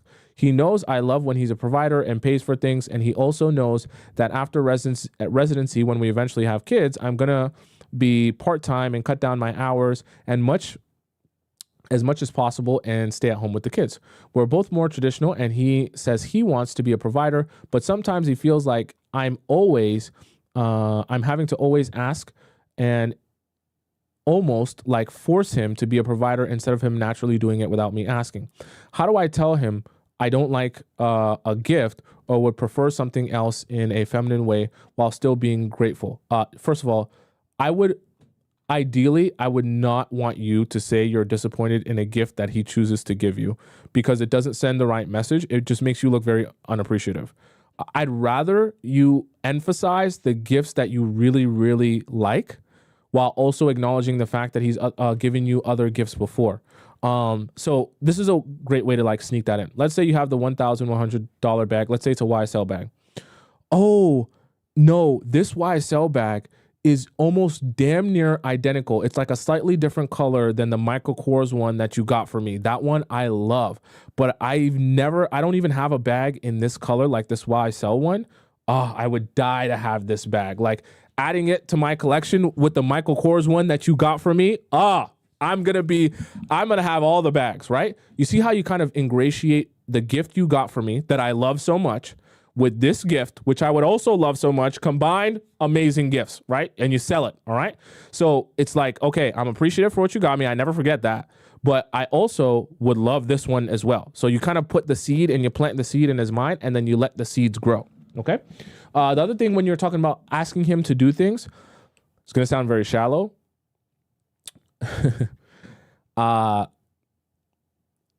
My advice to you, asking him to do things, wear whatever you know he likes to see on you the most, and then ask him. You'll probably get the best reaction you will when he's seeing you in whatever he's into you wearing. If it's a dress, whatever. If it's, let's just say heels, whatever. If it's lingerie, whatever, right? And then ask, and then see what response you get, and see how much action he's willing to take then, right? Just try it and see. Also, I know that you advise that I be his wife, mistress, side chick, etc., all in one. While I get that I'm not completely sure. For example, I haven't done the sexy nurse doctor outfit yet. Really? You guys are doctors. You haven't tried that one yet? But if I do, and I'm pretending to be his side chick or something, don't you think that would mess with his mind, where he now finds that attractive and like heightens his desire for a side chick in real life? No, not really. Honestly, like, so fulfilling a work fantasy is actually good for you, because as I don't want to go too sidetracked here. As you work at a place for a consistent amount of time, sometimes you might have sexual fantasies of like doing sexual things in that workplace. It's not really related to anyone there. It's not really because you have a desire for and to be with anyone. It's just because you're there all the time. Sometimes you imagine having sex there. So fulfilling that can be a great way to like just give him that. Also a great way to switch it up for both of you in a way that's interesting. You can play a different role in his life. Playing different roles in someone's life despite being the same person keeps it like fresh and new. And it gives you guys multiple different bags that you can hit whenever you guys want to have sex, right? That's part of keeping it nice and interesting, right? One day I might be a nurse. Another day we might, come back, maybe we both come back from our residency and, I still got my work outfit on and you sleep with me in my work outfit, right? Maybe one day I'm your random girlfriend. Maybe one day I'm wearing lingerie. Maybe one, like, you know what I mean? And all those different roles that both of you can play in each other's life will keep that part of your relationship interesting. Okay. Also, does that mean that if I want to be more slutty sometime, that I always need to be in side chick mode, or can I switch between loving gentle wife to being the SLUT wife? I'll say this. You can switch anytime, and the mood can even switch during the same session. So it doesn't have to be everything happening in one session. Or would that be too confusing, or would we just stick to the wife, mistress, stranger type roles? No, you can always switch it up even during the session. It doesn't have to be one thing all the time or one thing for one session.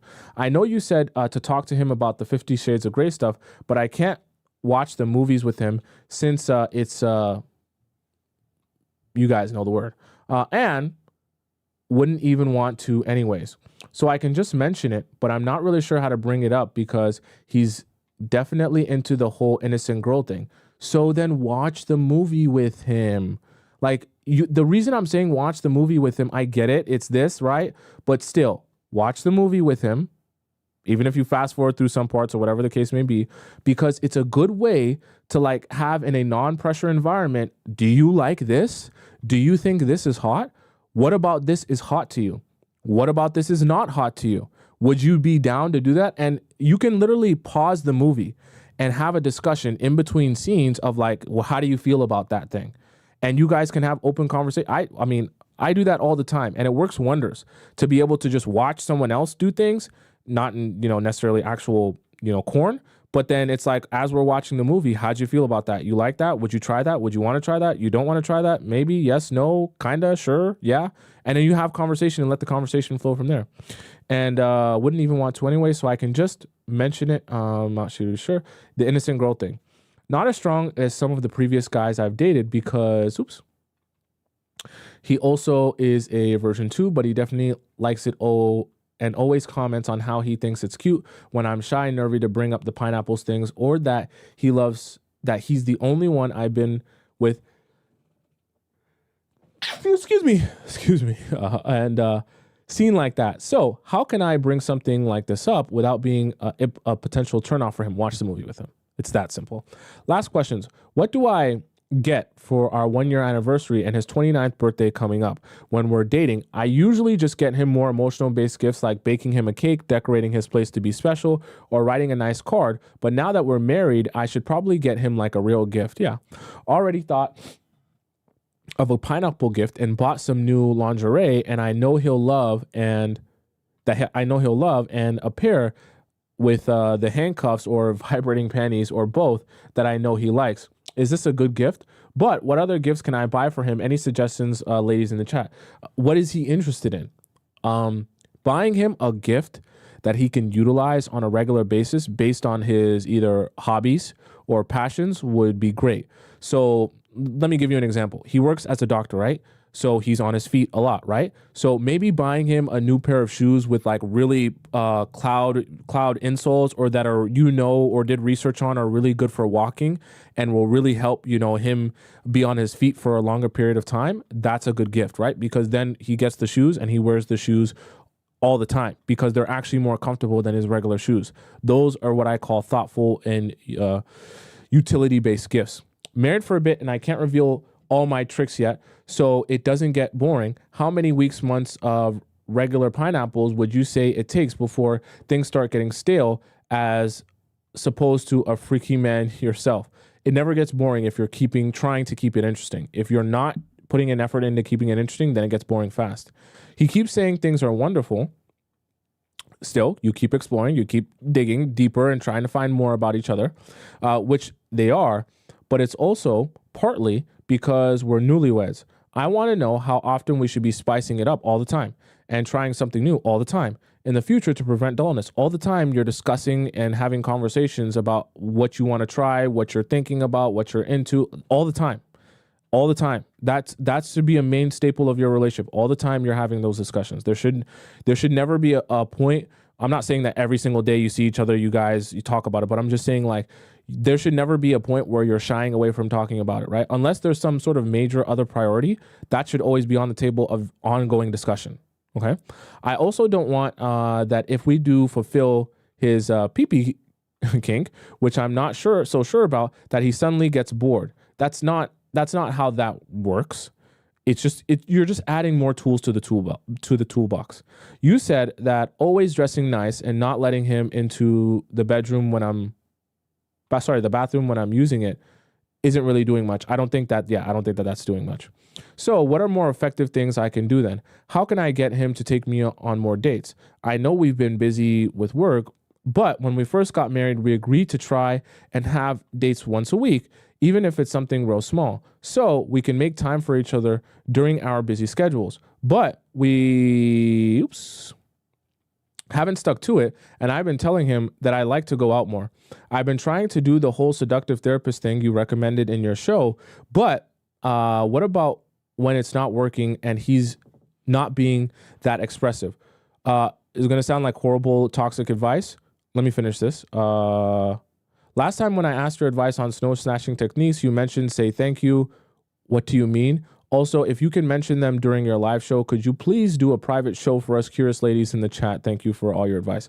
So this thing about